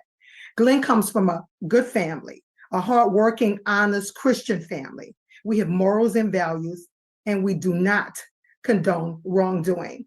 In fact, I was the one who turned Glenn in to authorities at the age of 16 years old when I discovered that he was wanted and his picture appeared on the television. He and I had a discussion. I put him in my car. I drove him to the police station on Airline Highway in Jefferson Parish. I remember it just like it was yesterday. I walked in by Glenn's side holding his hand 3 days before his birthday, December the 11th. And I had to walk out without him. And it was the most difficult thing that I've ever had to do. And I'm 58 years old. So I had a lot of difficult things in my life, but I considered that the most difficult thing. However, I knew in my heart that it was the right thing to do. We do not hurt people. I knew that Glenn should have known that. So now we as a family, we had to face the consequences of Glenn's action, all of us. Before I left the police station, I assured Glenn that we were going to face this together and that I would always remain by his side. Let's fast forward exactly 29 years later, come this Friday. I'm still here, I'm still by his side with an opportunity today to speak before you on his behalf, just as I did two years ago at his very first parole hearing. I remember you well, Mr. Marabello. Glenn is now 46 years old. I was told to let all of you know how I would support Glenn's successful reentry if he was fortunate enough to be released from prison. But the truth of the matter is, we never stopped supporting Glenn. Glenn's incarceration journey has been our incarceration journey. It feels like we're paying the price as well. We feel empty inside as we do what we can outside to support Glenn each and every day. For the last 3 decades, I've spoken to Glenn frequently. I've visited him, I've written him, I've advised him, I've called the prison. I spoke to his superiors to let them know that he had a loving family who supported him and cared about his well-being. I tracked his progress. I asked his wardens, I'm very familiar with Warden Bernard, and his lieutenants of their opinions of Glenn as a prisoner. I wanted to be sure that he was doing what he was supposed to do while he was in there. And if he did not, Glenn and I would have to have a talk. I kept as close of an eye on Glenn as I could have with the distance between us. And over the years, Glenn couldn't wait to call me and share the good news regarding his numerous accomplishments, as mentioned, acquiring his carpenter certificate, electrician certificate, computer technology certificate, and more frequently, he was elected to enroll in the counseling involving victims. More importantly, rather, he was elected to enroll in counseling involving victim awareness and impact for the crimes on the victims that were committed. Along with, yes, ma'am. Along with faith-based enrichment Furthermore, I was very impressed with his affiliation with the Department of Corrections drug program, RDAD. I'm very proud of Glenn. I'm now confident that Glenn is a changed man. I've watched him grow over the decades. He's a poster child for correctional rehabilitation. He's wiser. He understands the consequences of his actions. He has improved morals and values, and he has matured tremendously, his mind. In addition, he's now setting himself up for success instead of failure. And he has proven that to everyone and me through his actions and throughout his incarceration. I believe now is Glenn's time. It's finally here. He's done everything that you have asked him to do. You all have asked him. He's ready to re-enter society and now demonstrate to all of us that he can be a contributing member. And I'd like to share with you specifically some of the ways that we will continue to support him moving forward. And we can't. You've got 3 minutes and you've already done 5. We've heard you. You're an excellent spokesman on his behalf. So thank you very much. Now we'll hear from the opposition. Let's hear from Mr. William Gilmore.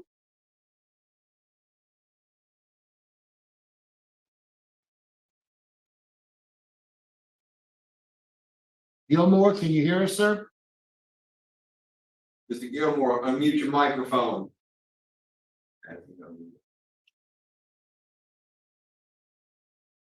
Mr. Gilmore, can you hear us? If you can, would you please unmute your microphone and begin to speak?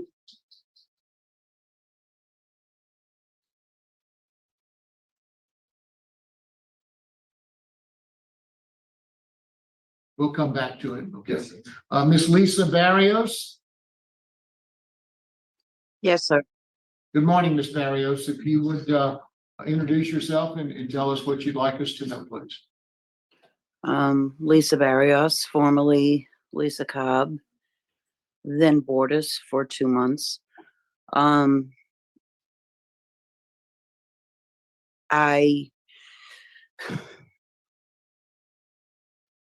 I have so many things, and I know I have limited time, but this man has changed the course of my life. Currently, my fiance, husband at the time, is actually at the moment in rehab for his 25th time since 1994. He has not been able to sustain a relationship after we divorced. He has not been able to sustain sobriety in 29 years, whatever it is. I have buried this for years and years. And then when the previous parole hearing was held, I did tell Mr. Stiles I would pray for him. As hard as that was to say, I will still continue to pray for him. The thing that upsets me is I understand that he has people in his corner and that have supported him. And I think that is great because everyone needs that. But I'm 53 years old and I am still dealing with the assault on me. In that December of 1993, I've been addicted to drugs. I have had alcohol issues that just previously I have finally, hopefully conquered. I have a life now, but there's not 1 week or day that goes by that I don't forget about what happened to me and how I pretty much feel like I lost my entire life because of this action. He says he's not on drugs. He was on crack that night. I was told that repeatedly. I was told that from his Rodney Taylor, that they were high and they just did what they wanted to do. He's blaming everything on Rodney. He was the most aggressive of the two. I do believe in forgiveness. I do hope this man has come around. I do hope that he is changed. God wants us to forgive. I can't forgive it. I can't forgive it. But I do pray for it. I hope and pray that this is true, that he really has turned his life around. Personally, I'm scared if he gets out. I have too much to live for right now. I'm sorry. I have a whole lot of blessings in my life right now. And I'm just scared if he gets out, that somebody may come after me, because I've been contacted before from the other one, from people on his end, and I'm scared for that. But I do pray for this man. As much as it pains me to say it, I do pray for him.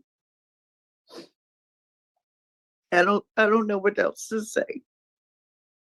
Thank you. Thank you very much, Ms. Barrios. We appreciate the courage that it's taken you to be here today. Appreciate what you said. Thank you very much. Mr. Meyer, now hear from Mr. Meyer. Mr. Gilmore.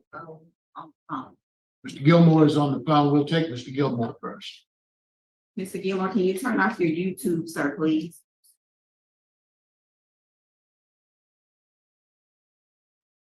Good morning, Mr. Gilmore. Can you hear us? Yes, I do. Mr. Gilmore, if you would give us your full name and just tell us what it is you'd like us to know. My name is William Gilmore.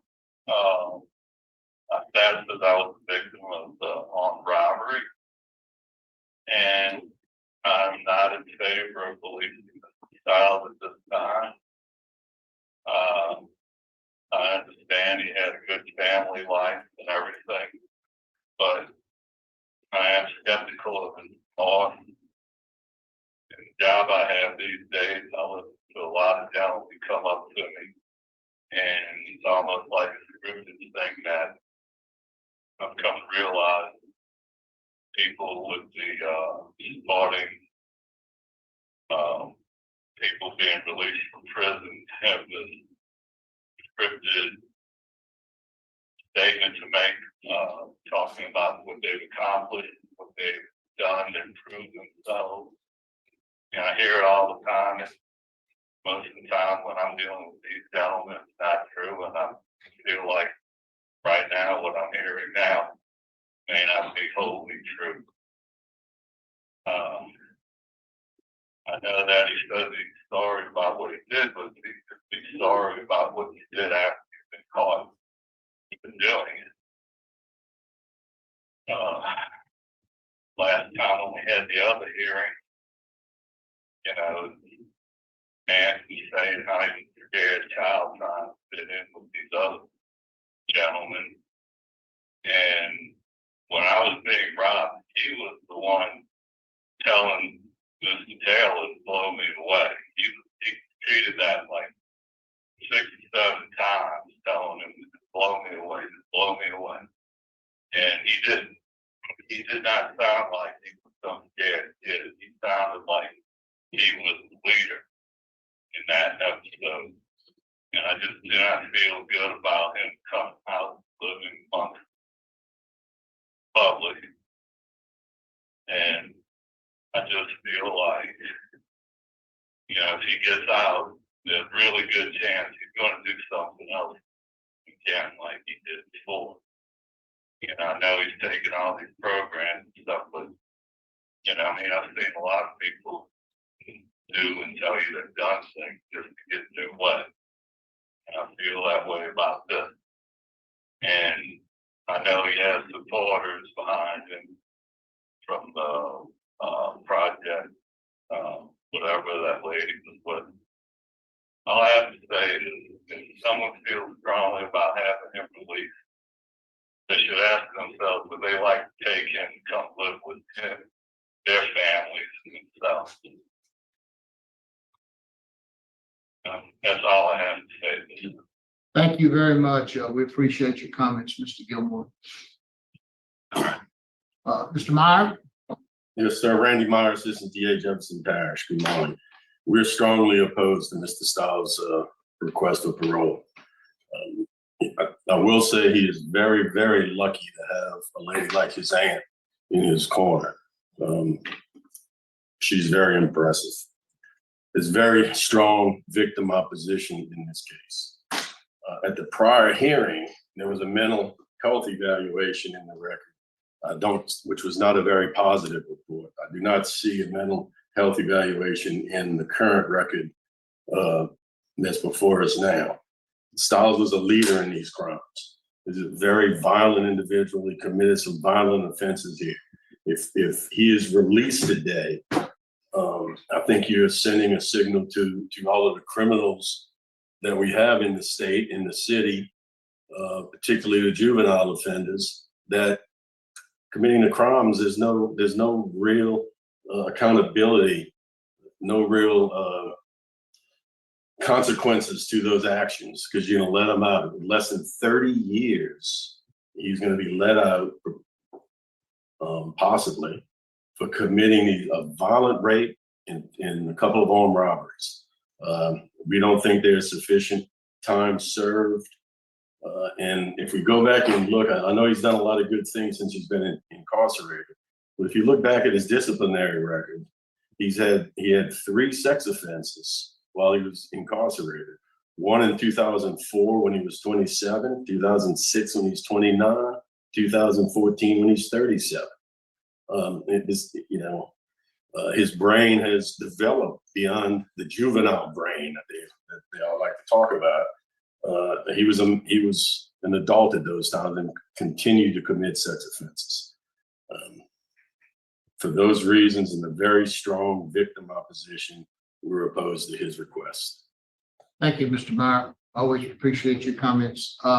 Mr. Stiles, is there anything you'd like to say before we allow Ms. Hutchinson to wrap it up? Yes, sir. First of all, I want to express my remorse. I'm very apologetic for the victim lives that I affected. Sexual assault against Ms. Cobb, armed robbery against Mr. Gilmore. I understand that they have a right to feel what they feel. I hope that you can see that who the man that I became, opposed to the kid that I once were. Every day of my life, I just strive just to get an opportunity to make things right. Some things you cannot change, scars that has been inflicted, and I realize the magnitude and the impact that my decision had made at such a young age. I'm not making an excuse. I take full accountability for all the charges I have committed. And I just ask that you can see my heart and see the man that I became, more opposed to the kid and done these horrible crimes. Thank you for your time. Thank you, Mr. Stiles. And Ms. Hutchison? Yes, good morning, board. There's no denying that Mr. Stiles committed a series of horrible crimes at 16 years old with his older co-defendant. Crimes that he's owned up to and he's taken accountability for, and he's expressed he's truly sorry for and understands the pain towards his victims. But I asked the board to look through the lens of Graham when we consider Mr. Stiles here. Because Graham states that his behavior at 16 is not indicative of who he would become in the future. It stated that juveniles lack maturity and undeveloped sense of responsibility. Studies have shown that adolescents also have a heightened susceptibility to peer influences. Glenn's aggression and recklessness essentially would have been heightened just with his peer being present. And it's not he wanted to, it's a wiring thing. It's something that's not in adults. It triggered the incentive programming in juveniles when they are in the presence of their peers, which would exasperate Glenn's recklessness at the time. But Mr. Stiles has changed. He took into account everything the board said. There was an issue with his drug abuse. He's completed 11 additional substance abuse programs. He's a mentor, he helps. He got back on a opioid dependency program. He's on Vivitrol, he takes it regularly. The Louisiana Parole Project has worked with STR and Capital Area Behavior Management. So we're fully capable of getting Mr. Stiles the continued Vivitrol treatment if he is released. They asked Mr. Styles to take a look at himself, to do some self-reflection. He's done that. He spoke about Tapuko and how he's able to reflect and look at himself on a daily and make changes and influence the lives around him. He's worked in programs like Cultivating Compassion, Victim Awareness, and the Accountability Letter. And to be clear, Mr. Styles did not contact his victims. While he did write an accountability letter, he didn't reach out to anyone. I know there's a concern about his write-ups, but in the past 10 years, Mr. Styles has only had 2. 76% of his write-ups are over 17 years old when Mr. Styles was still in his 20s. He's taken into consideration everything that you guys have asked of him. He's gotten trades, he has a residency plan with his family, and he's had multiple job opportunities. He has the full support of the Louisiana Parole Project. He's become a mentor, he's become a helper, he's grown. And in the eyes of Graham, he's done everything that Graham anticipated, that he would make a change and that his 16-year-old self would not be indicative of his 45-year-old self.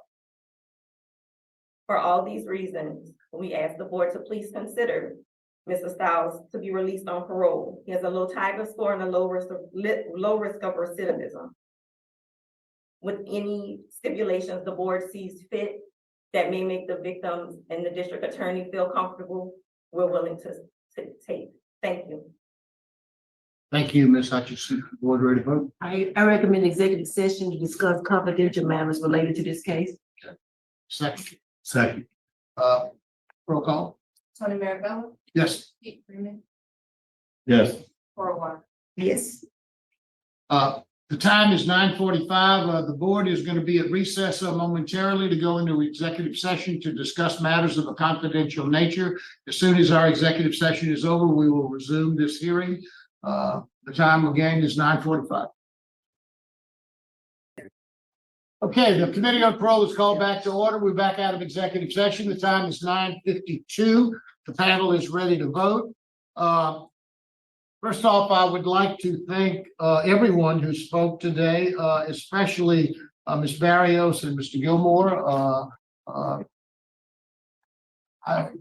It's very difficult for me to imagine the pain, Ms. Barrios, that you have gone through. We appreciate the courage of you being such a horrible crime. There's no question of that.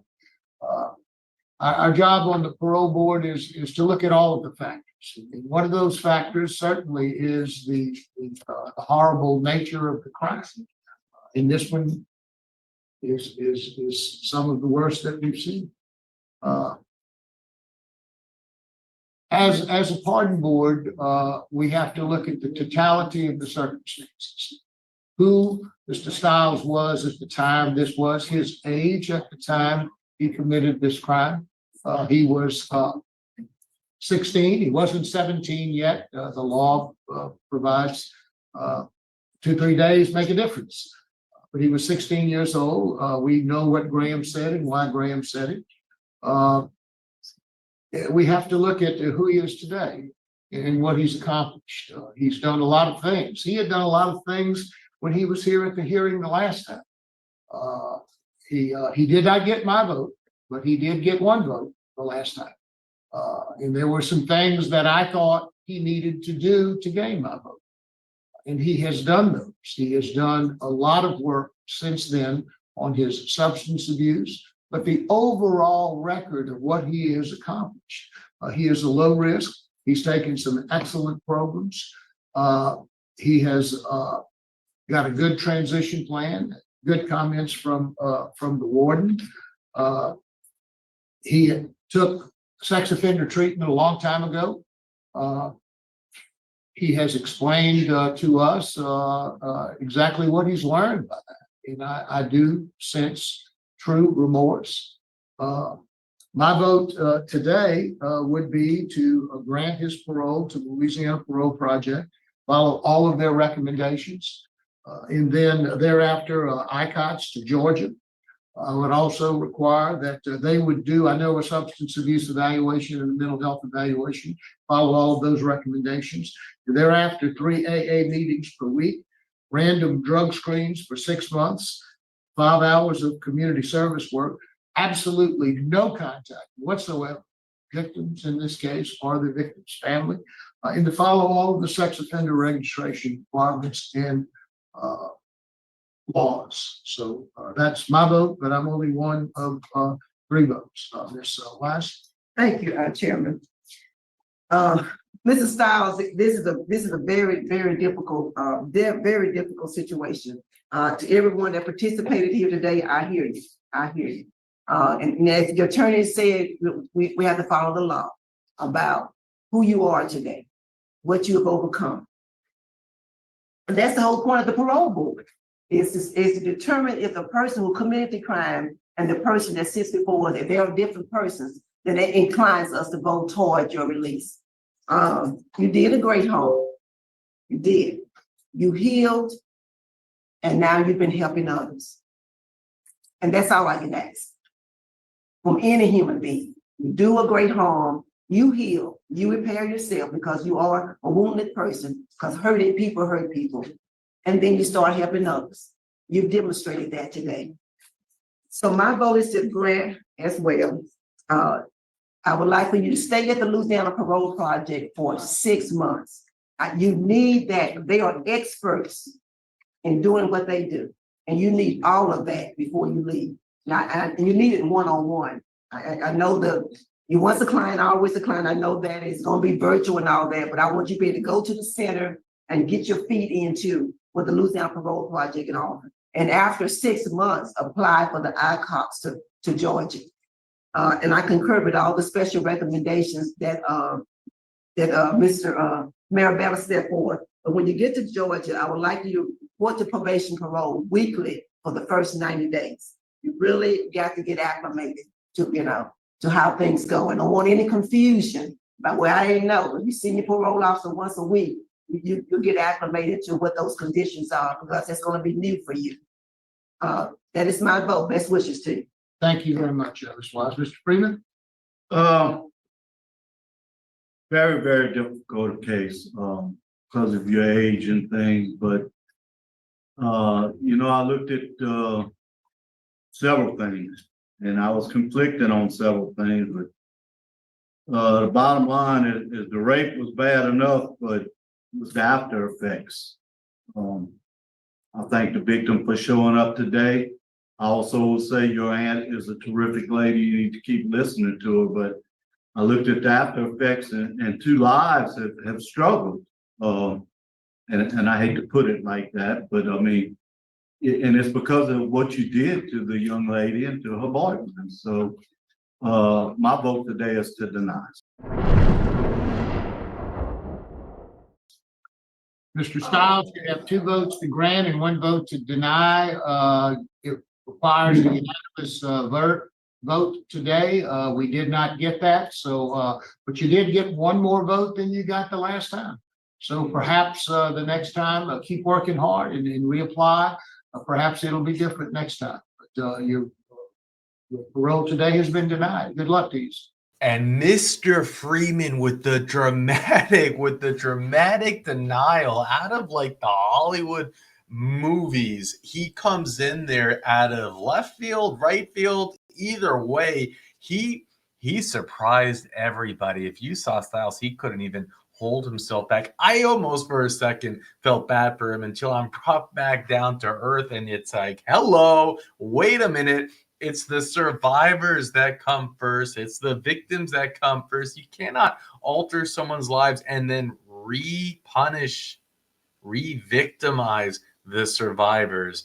It's really something, right? Mr. Freeman, I like to say about him, he talks softly, but he carries a big stick. And as we saw him progressing through the years, that big stick and his personality, I feel like it's come out and it's shined, and he's had more and more big moments. And talking about big moments, we're going to fast forward to the present day. Now, Mr. Freeman is not there, although he was one of the few board members that was not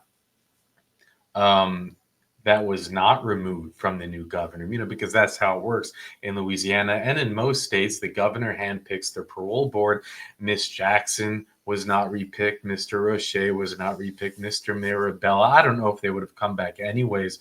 They were deep into their, ready to retire. But Mr. Freeman and Miss Renanza was back, and the new board came through. And we are going to have the sheriff. We are going to have Mr. Prater, the sheriff, sorry, Mr. Tillis, and what's his name? It's slipping my mind, but he's a pretty hard-nosed dude himself. And it's coming up to, actually, so we saw 2021, 2023, now 2025. If you can even imagine that the victim, survivor, every 2 years has to relive this. And it's not just every 2 years having to show up to a meeting. The clock starts running down with the anxiety and the unknowns. Who knows at what point? Maybe it's the Christmas before. Maybe it's even immediately after, to know that, oh my gosh, the next parole date is coming in 2 years, in 15 months, in 12 months, in 6 months. What's the parole board going to decide? How am I going to handle it? It's so overwhelming. It's insane. It's unfair to the survivors, the system, this part, it can do better. But do you think, like Mr. Mirabella suggested, that he might have better luck this time? Well, before we find out, please listen to this. Now, I don't know about you, but I receive dozens of spam calls per day. So many that I had to set my phone to only allow calls from known numbers. Basically, if the contact isn't saved in my phone, I won't get the call. So this, of course, created so many problems. I actually didn't have my mother-in-law saved in my phone, so that's a story that we can get into at another time, but not good. And of course, it created issues with business calls. So, I was kind of just stuck between a rock and a hard place. I get so many calls nonstop. I mean, the vast majority of the phone calls that I receive are spam calls. It drives me nuts. But then that's what I found Aura, the sponsor of today's video. And I am proud to say that Aura is sponsoring Mandu. So I wanted to understand how my personal information was ending up in the hands of these spammers. And more importantly, how I would put a stop to it. With Aura, I receive alerts whenever my personal data is being sold on the dark web or by data brokers. Not only that, but Aura automatically removes my information from these data broker websites and helps me take action if it's exposed on the dark web. Now, this is especially crucial right now, given the recent AT&T data breach, where over 73 million customers were released on the dark web. AT&T recommends using strong passwords, monitoring account activity, and considering credit freezes or fraud alerts from credit bureaus. Well, guess what? Aura does all of that for me. And the best part is, I don't have to juggle multiple apps just because a company failed to keep my data secure. Aura is always looking in the background, ensuring my safety online so I can focus on what matters most without constantly worrying about my personal information falling into the wrong hands. I value my privacy, as you all know. I'm probably one of the more private YouTubers out there, and I value yours too. You can go to aura.com. I have my link below in the description to start your 2 free week trial. And as I think the idea that we have such a renowned, prestigious, incredible company backing Mandu, backing our channel, backing this is, I think, just a massive breakthrough. And if we can show support to them, that would be huge. Now, I didn't just do this ad. I actually signed up for a full month with their service to see if it really works before I would recommend it to all of you. And it does. I am getting a fraction of the spam calls. I got 2 today when I usually get 15, 16. So it's already made a massive difference. And if you want to help support the channel, you can use the link below. If you want to help support Aura, you can use the link below. You want to stop those spam calls and sleep a little bit better at night, you can use the link below. And with that, we'll go back into the hearing. Okay, thank you. Thank you. I appreciate that. Okay, Mr. Stiles, if you would tell us now what brought you to be in prison and what you've done to try to convince us that you've done enough and rehabilitated to be out of prison. We brought me into prison, a poor decision choice that I made. I had 2 separate crimes. One happened on Friday, and one happened on Saturday. One of the crimes that happened on Saturday was me and my co-defendant was riding around, drinking alcohol and smoking marijuana, and we robbed Mr. Gilmore at Gun Park. And Saturday, the same thing, we was drinking alcohol, smoking marijuana, walking through an apartment complex, and we saw a door open. We entered an apartment door, and it was Miss Cobb and Mr. Boudez in there. We was intention to rob, but the things got out of hand, and my co-defendant began to sexually assault Miss Cobb while I held Mr. Boudez at Gun Park. A bad situation, already turning bad. I gave the gun to my co-defendant. I sexually assaulted Miss Cobb, gave the gun to him. We took a shotgun, a phone. We flee from the door, apartment door. I realized now, looking back at things in hindsight, I acted totally outside of my character. I was totally wrong. I take full accountability for my actions. Okay. All right. Well, we appreciate that. Appreciate your statement. And we'll move on now to let's hear from Ronald Marshall. Good morning, boy. I appreciate y'all from having me. My name is Ronald Marshall, Policy Director for Voice of the Experience. But I'm not here today in my official job title. I'm here today as a friend of Glenn Stiles. I was formerly incarcerated in Angola. I arrived in Angola as a kid myself. I grew up in a dormitory with Glenn, and it was rough early on. As children in Angola, it's rough making those adjustments mentally, spiritually, emotionally. You go through this process, like you bring into the prison system this way of being that you're accustomed to being all your life, and then your way of being meets this corrective process. And what happened is it causes turbulence because your way of being is adjusting to the corrective process of incarceration. That was my story. That was Glenn's story. And I'll never forget, when I started teaching this trauma class, I was to talk to Glenn about adverse childhood experiences, early childhood trauma, and brain reactivation, how to reactivate certain parts of the brain. And the reason I taught this class in Angola for many, many years, I taught hundreds and hundreds of men this class because I wanted men to be better. And Glenn used to absorb this information. We used to sit in the dormitory and just watch human behavior. We used to see ourselves in other people, and we used to say, man, you know, that used to be me. That used to be me. And Glenn used to always say, man, that trauma curriculum is working. And I say, how is it working? He said, because I can see myself in other people. And now that I have this mirror up, I can change my behavior. And I told Glenn, I said, man, do not call my phone for any help. And I tell all my friends incarcerated, do not call me for any help unless the trauma piece is working, unless the corrective process of incarceration is working. And you all can attest to this. If you look at a disciplinary record of someone coming before you, you see these frequent increase in disciplinary infractions over a period of time. And then you have these breaks where there are no write-ups. Then the write-ups become less frequent and less frequent. That's the adjustment that we have to go through in prison. Some of us get it sooner than others, and some of us get it later. But Glenn got it today. I know he got it today. I've been knowing Glenn 28 years. When I say he got it today, he got it today. He has adjusted. He made those adjustments for himself. I'm talking about in his spirit, in his emotional well-being. He made those adjustments. I know, otherwise I would not be here talking on his behalf. And I tell my friends, if you have a write-up every year, do not call my phone. If you have a write-up in your jacket every single year that you've been incarcerated, do not call my phone because the corrective process isn't working.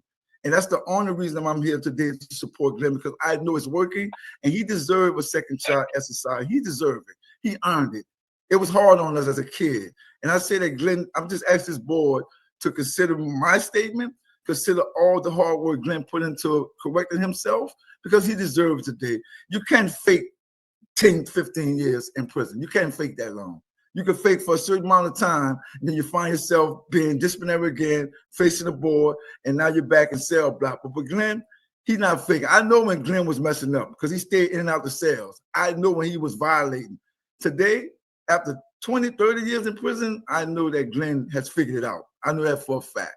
And I just ask you all to just consider what I'm saying about Glenn's character and just grant him parole. Give him a shot, even if the parole is conditional. Whatever you all think that he needs to do, make that as a condition of his parole, because he's ready for society. And I know that he'll be a contributing person on this side. He's already a mentor in prison. They need him in this society. Wrap it up. That's 3 minutes. So I appreciate those words. Very good advice to anybody that's listening. Thank you, sir, for that. Okay. We'll hear now from Leatrice Dupree. Miss Dupree? You're on mute. Okay, can you hear me now? Yes, ma'am. Great. Good morning, board members. Again, my name is Leatrice Dupree, and I'm Glenn's aunt. Glenn's mother, Teresa Stiles, is my sister. I consider Glenn my child as well because I helped to raise Glenn. He grew up with my daughter in my household, and we celebrated milestones together as a family. I always shared my wisdom with Glenn throughout his young life, whether he wanted to hear it or not.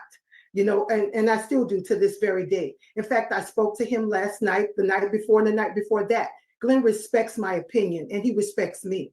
I always have his best interest at heart, and he knows that. Glenn comes from a good family, hardworking family, honest Christians. We have morals and values, and we do not condone wrongdoing. In fact, I was the one who turned Glenn into authorities at the age of 16 when I discovered that he was wanted by police. He and I had a discussion. I put him in my car. I drove him to the police station on Airline Highway in Jefferson Parish. I walked by Glenn's side holding his hand 3 days before his December 11th birthday. And I had to walk out without him, which was the most difficult thing I can honestly say I had to do. And however, I knew in my heart that it was the right thing to do. We do not hurt people. I knew that Glenn should have known that. So now we, as a family, we had to face the consequences of his actions. And before I left the police station, I assured Glenn that we were going to face this together and that I would always be by his side. Fast forward 30 years later, I am still here by his side with an opportunity today to speak before you on his behalf, just as I did at his first parole hearing, his second parole hearing, and now at this hearing. Glenn is now 47 years old, and he has a full head of gray hair. I was told to let all of you know how I would support Glenn's successful reentry if he was fortunate enough to be released from prison. But the truth is, we, his entire family, have never stopped supporting Glenn. Glenn's incarceration journey has been our incarceration journey. It feels like we're paying the price as well. We feel empty inside as we do what we can on the outside to continue to support Glenn and every day. And for the last 3 decades, I have spoken to Glenn frequently, visited him, written him, advised him, called the prison at Angola, and spoke to his superiors to let them know that he had a family who loved and supported him, and we cared about him. I tracked his progress. I asked his wardens and lieutenants of their opinions of him as a prisoner, particularly Warden Vanoy at Angola. He and I spoke very frequently. I wanted to be sure that Glenn was doing what he was supposed to do while he was there. And if he was not, then Glenn and I would have a talk. I kept a close eye on Glenn, as close as I could with the distance between us. And over the years, Glenn couldn't wait to call me to share the good news regarding his numerous accomplishments, which are way too far lengthy to mention. I am now confident that Glenn is a changed man. I've watched him grow over the decades. He's a poster child for correctional rehabilitation, in my opinion. He is wiser. He understands the consequences of his actions. He has improved morals and values. His mind has matured tremendously. And in addition, he's now set himself up for success instead of failure. And he's proven that throughout his incarceration. And in closing, I'd like to say thank you to each of you for your time. And I respectfully ask you to collectively consider supporting my nephew, Glenn Stiles, in obtaining his release. Thank you very much. Thank you, man. You sound like a wonderful aunt, and your support of him is admirable. I guess so. And I'm glad you called the prison and talked to the folks there about his attitude and all, and I plan to do that in just a moment. I should have done it right after he spoke, but I'll do that in just a moment. You reminded me, because I want to know how he's been there. So thank you very much for that. We'll move on to our friend, Mr. Myers, who we see frequently. Mr. Myers with Louisiana Parole Project. Yes, sir. Well, good morning, and thank you for that. We're here to support Mr. Stiles today. We supported him at his previous hearings. He was 16 years old when he committed this crime. And as the board knows, children are different. Their ability to reason, their ability to make decisions, to be able to resist peer pressure and coercion is different from an adult.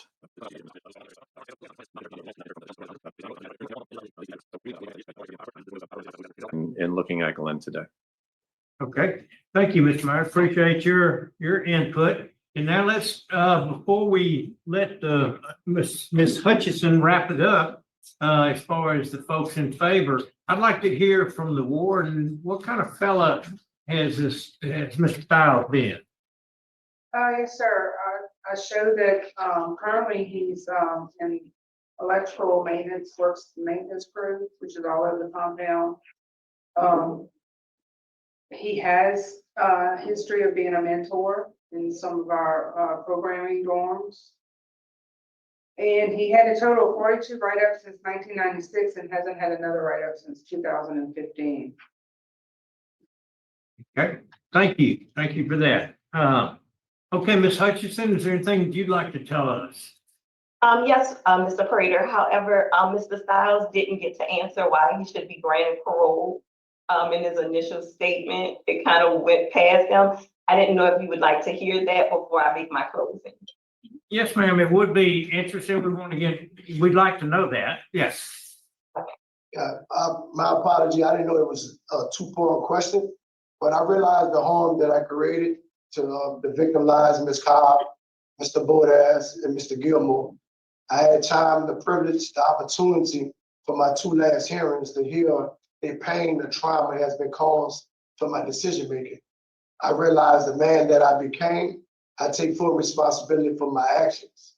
Since I've been incarcerated, I have been taking different classes like FUCO, RDAP, Cultivating Compassion, Kairos, to keep me grounded. It gave me the opportunity to see my behavior in other people. Give me the opportunity to be a leader instead of once follower as a juvenile, is now as a leader. I'm totally remorseful for what I've done. I know that what I've done, it was outside of my character. It took me years to come to take ownership behind my actions because I realized that I really affected and it changed a multitude of a lot of people's lives. And if the board see fit to grant me this opportunity, I know I can be a law-abiding citizen. I want to thank the board for this opportunity. Thank y'all. Thank you, Mr. Stiles. I'm glad we came back to you. Ms. Hutchison? Thank you, board. So Glenn is here today, eligible for parole because the United States Supreme Court held that juveniles who do not commit or intend to commit homicide could not be sentenced to life without parole.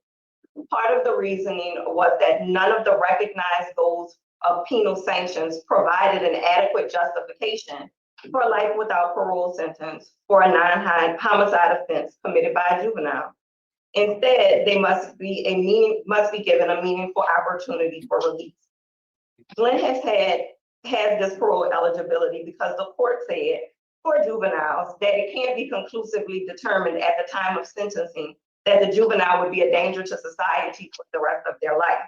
The Supreme Court felt that it was improper to deny a juvenile offender like Glenn a chance over time to demonstrate growth, maturity, and rehabilitation, and not to merely hold them in prison based on the nature of the crime, which for a juvenile and any person, they have no ability to change. So because the Supreme Court has given us this measuring stick or a framework for individuals like Glenn, I'd like to just take a moment to highlight his growth, maturity, and rehabilitation that we've seen over the years. At 16 years old, Glenn was a kid making terrible decisions because he was seeking pure acceptance. So by seeking that acceptance, his behavior may come off as being the ringleader, even though he was the youngest. But what he really was a kid that was once in Catholic school playing basketball, baseball, and football, now trying to prove to neighborhood people that he could be as uncaring and wild as they were. And once he entered prison with a life without parole sentence, his behavior early on kind of looks the same. It's a struggle of a young man trying to prove himself in the wrong ways and adapt into a different situation. But as the court predicted, juveniles have the highest likelihood for change. Children are not stuck in their juvenile traits. I, for one, am nowhere near the person I was at 16 or 26. And I won't push it much further to tell y'all my age, but I'm just not that person.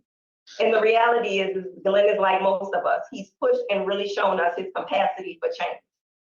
But I ask you not to take my word for it. I ask you to review with me together his growth, maturity, and rehabilitation, which was evident at his last write-up. He understood that he had an addiction, and there was a willingness to seek help when he reached out to Warden Vanoy and was placed in a 30-day rehabilitation program in Camp C. That's growth, your actions to reach out and ask for help. Our willingness to understand others' concerns, which were mentioned by the previous board, and taking that into consideration when he planned out his measures for relapse prevention, which includes Glenn currently being on the Vivitrol opioid blocker.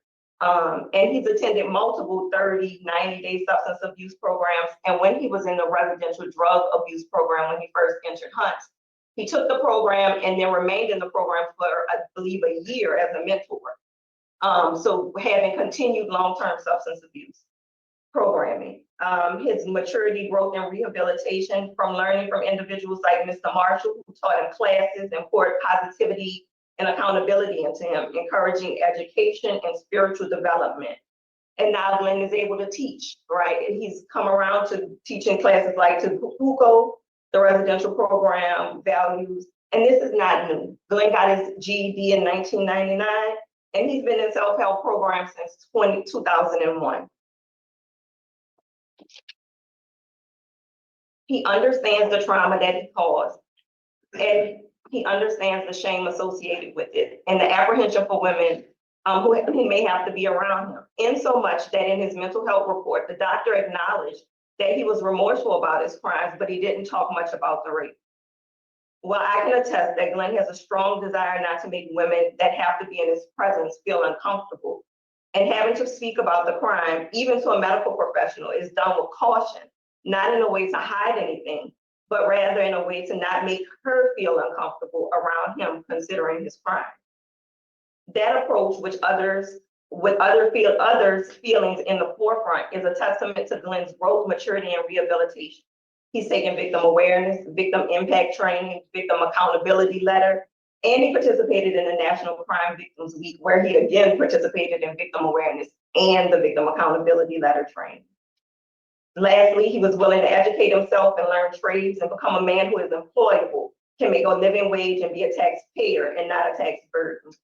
You'll see in his brief, there are certificates from Louisiana Technical College, Baton Rouge Community College, Texas Tech University, and the National Center for Construction and Education, just to name a few.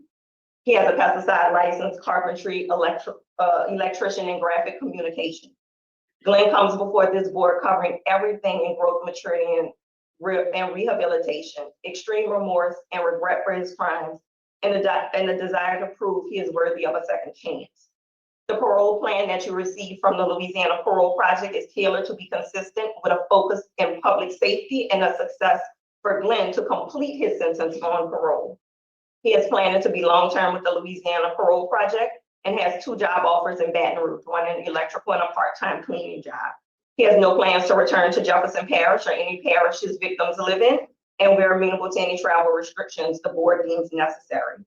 He has a long-term substance abuse and relapse prevention plan with us that includes continued opioid blocking treatment, so he remain on Vivitrol, which is much easier for us with having him as a long-term client. And if the board would like to stipulate the frequency of his visits with our social working staff to determine that he's maintaining his shots and his substance abuse, of course, we're amenable to that. He has support of a huge family, former juvenile lifers, and LPP, the Health Interest Society. I close by saying, while not perfect and with visible bumps in the road, Glenn has proven what the Supreme Court predicted, and that is that he would not be a threat to society for the rest of his life, and he would be able to show growth, maturity, and rehabilitation in light of his crime.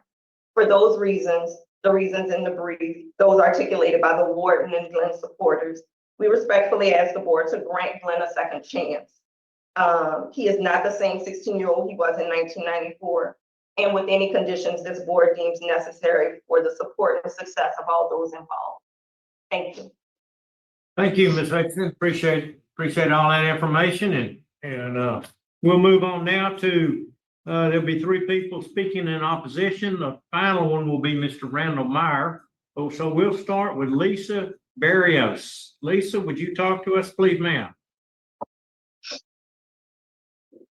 Yes, can you hear me? Yes, we can. Okay. Well, my words aren't well put together, and I've tried to do that so that this wouldn't be as hard as it has been. Basically, I just want Glenn to still know that he has affected my life tremendously. He took away years of my life. He's not the only one that lost years. I lost years in many different ways.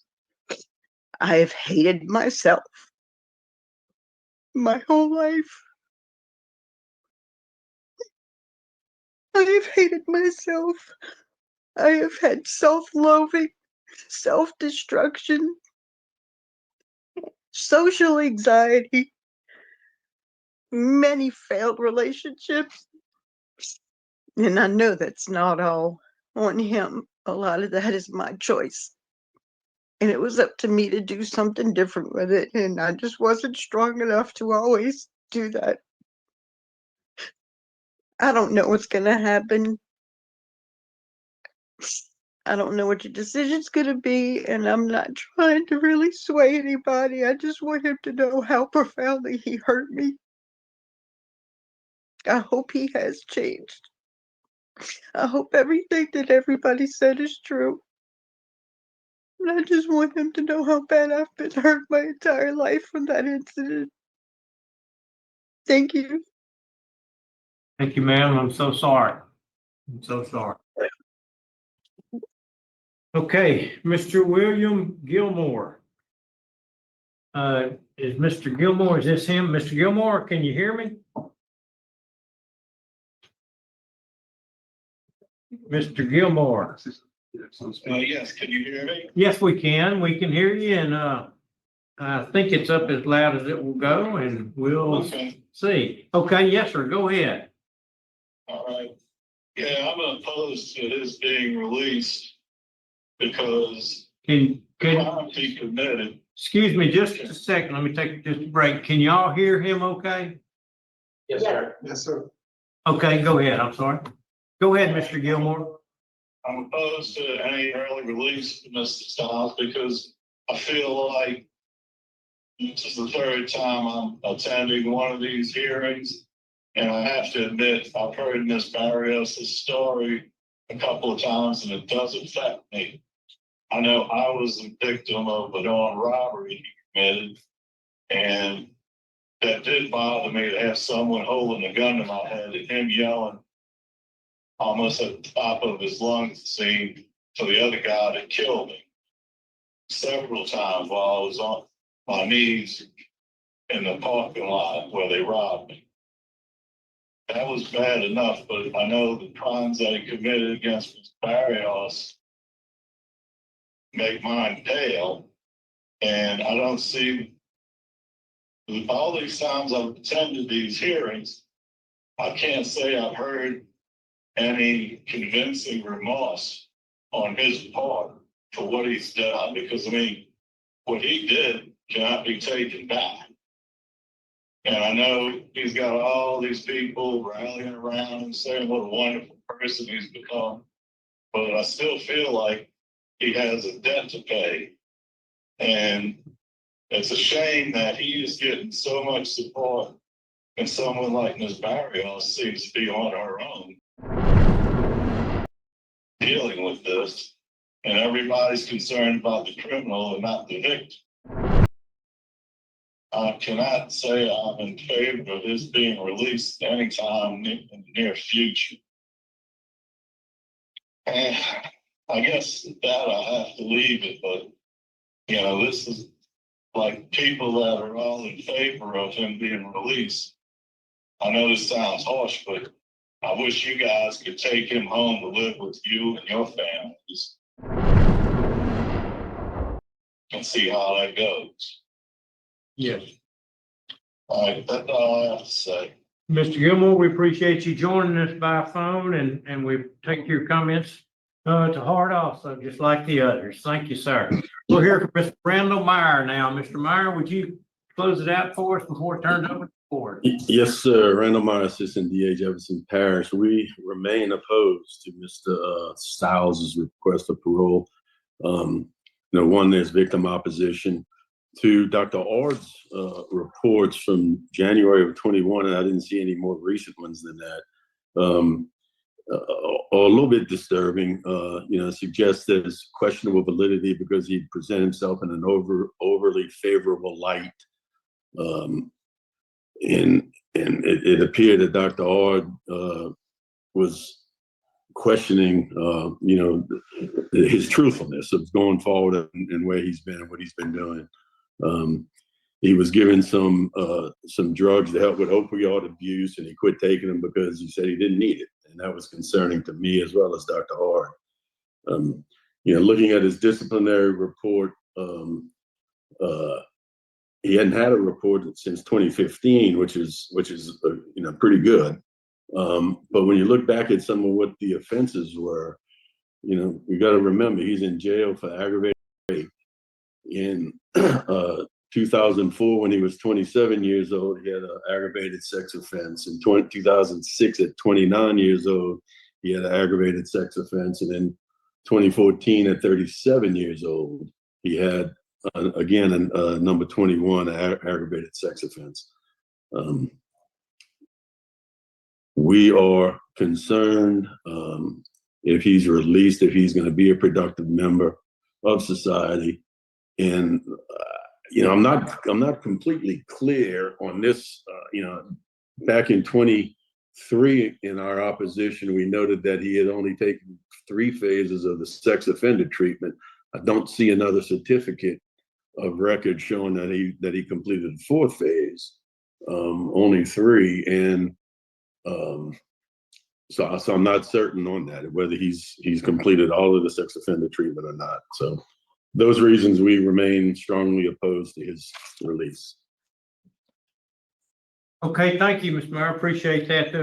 Each one of the board members gets a certain number of cases to be the interviewer on, although we're all familiar with them. In this particular one, Mr. Chuck Tillis is the interviewer. So, Mr. Tillis, would you begin by asking the questions? Good morning.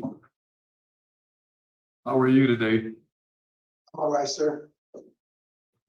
In your statement and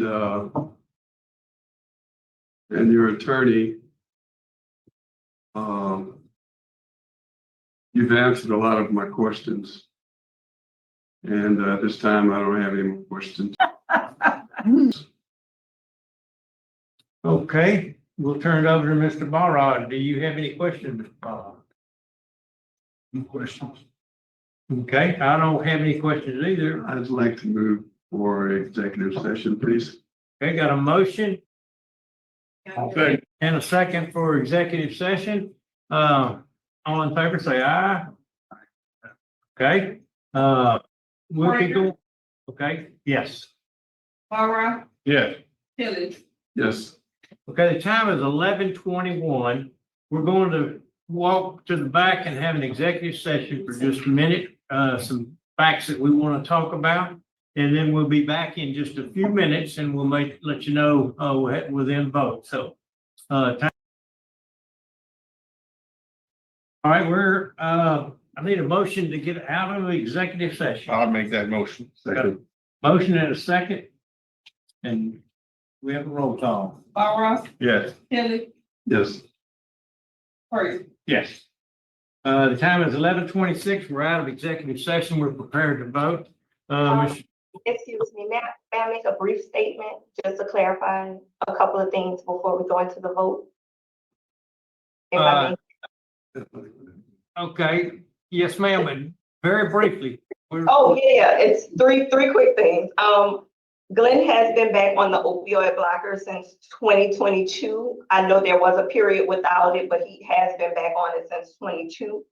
At the time in 08, when Glenn took risk management, there wasn't, to our knowledge, a certificate for the 4th phase. I know Hunt tried to contact Angola just to kind of verify it, and we just weren't able to get the information back at the time because he's taken it so far back. But of course, we'd be amenable to him doing the 4th phase as a condition, just because it's not showing up. And regarding, and just to make the record clear, because Glenn's crime is a sex offense, I want to make sure the record is clear that the 21s he received are for no acts of violence or sexual assault against another person. The most recent one was for kissing and hugging his girlfriend at visit.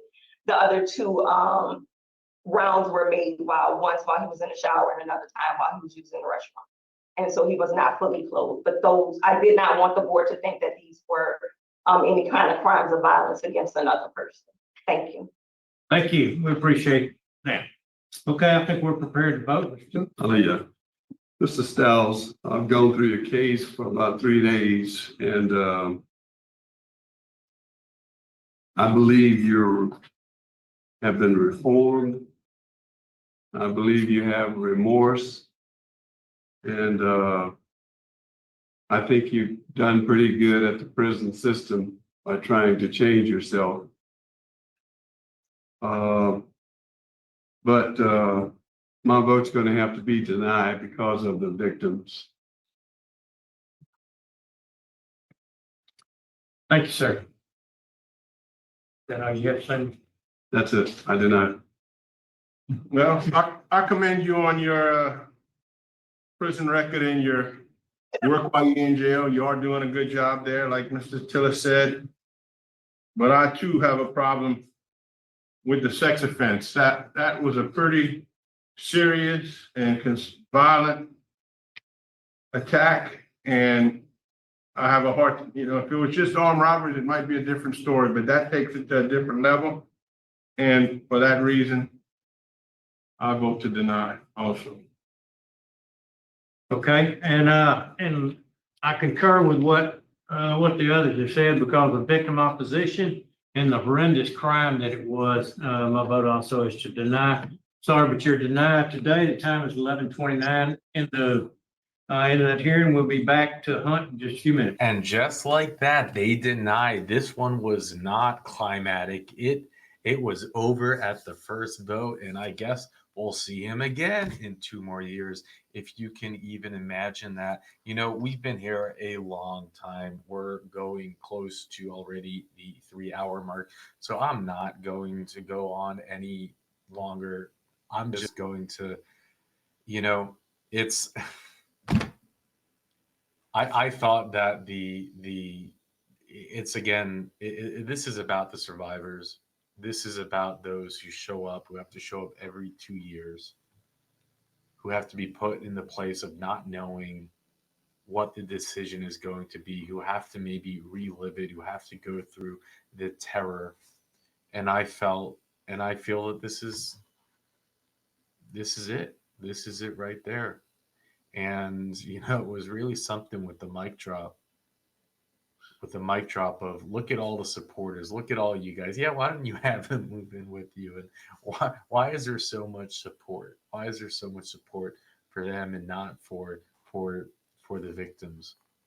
It's a crime that I just can't. It's just a nightmarish crime.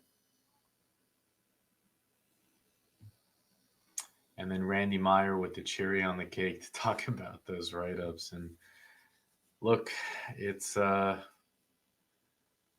the way that I view these things again is people I see it in the comment section, man. Do you have no empathy? How can you want them locked up forever? You see, and it's so easy to counter that. It's so easy that it's such a it feels to me like such a strange comment to say, because it's like, what do you mean I have no empathy?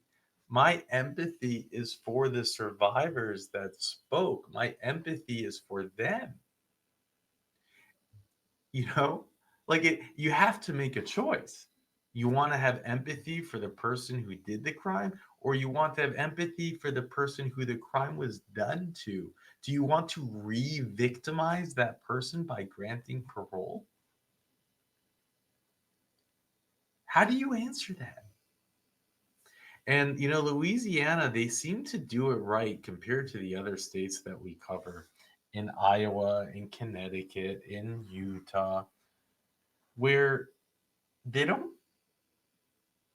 put the empathy of the victims for. They don't consider it. Connecticut does sometimes, it's interesting, and Utah does sometimes as well. Iowa, never. They just don't care. They don't give it. They don't care. We have actually seen victims come up crying, pleading, saying, please, please let my daughter at least graduate high school before you release the man who assaulted her.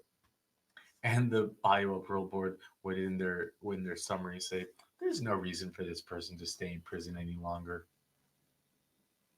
God, they're sick. But anyways, thank you, Sir Richard, for making it possible to do these hearings by having the spreadsheets, by having all the years combined, all the information listed there. Thank you, Lady Holly, for taking the realm while Sir Richard is ill, his eyesight is going, and jumping in and making this possible. And thank you, beautiful mods, for allowing us to have a hearing this long. With that, I'll let you go. It's a shame that he is getting so much support, and someone like Ms. Barrios seems to be on her own dealing with this, and everybody's concerned about the criminal and not the victim. I cannot say I'm in favor of his being released anytime in the near future. And I guess that I have to leave it, but this is like people that are all in favor of him being released. I know this sounds harsh, but I wish you guys could take him home to live with you and your families.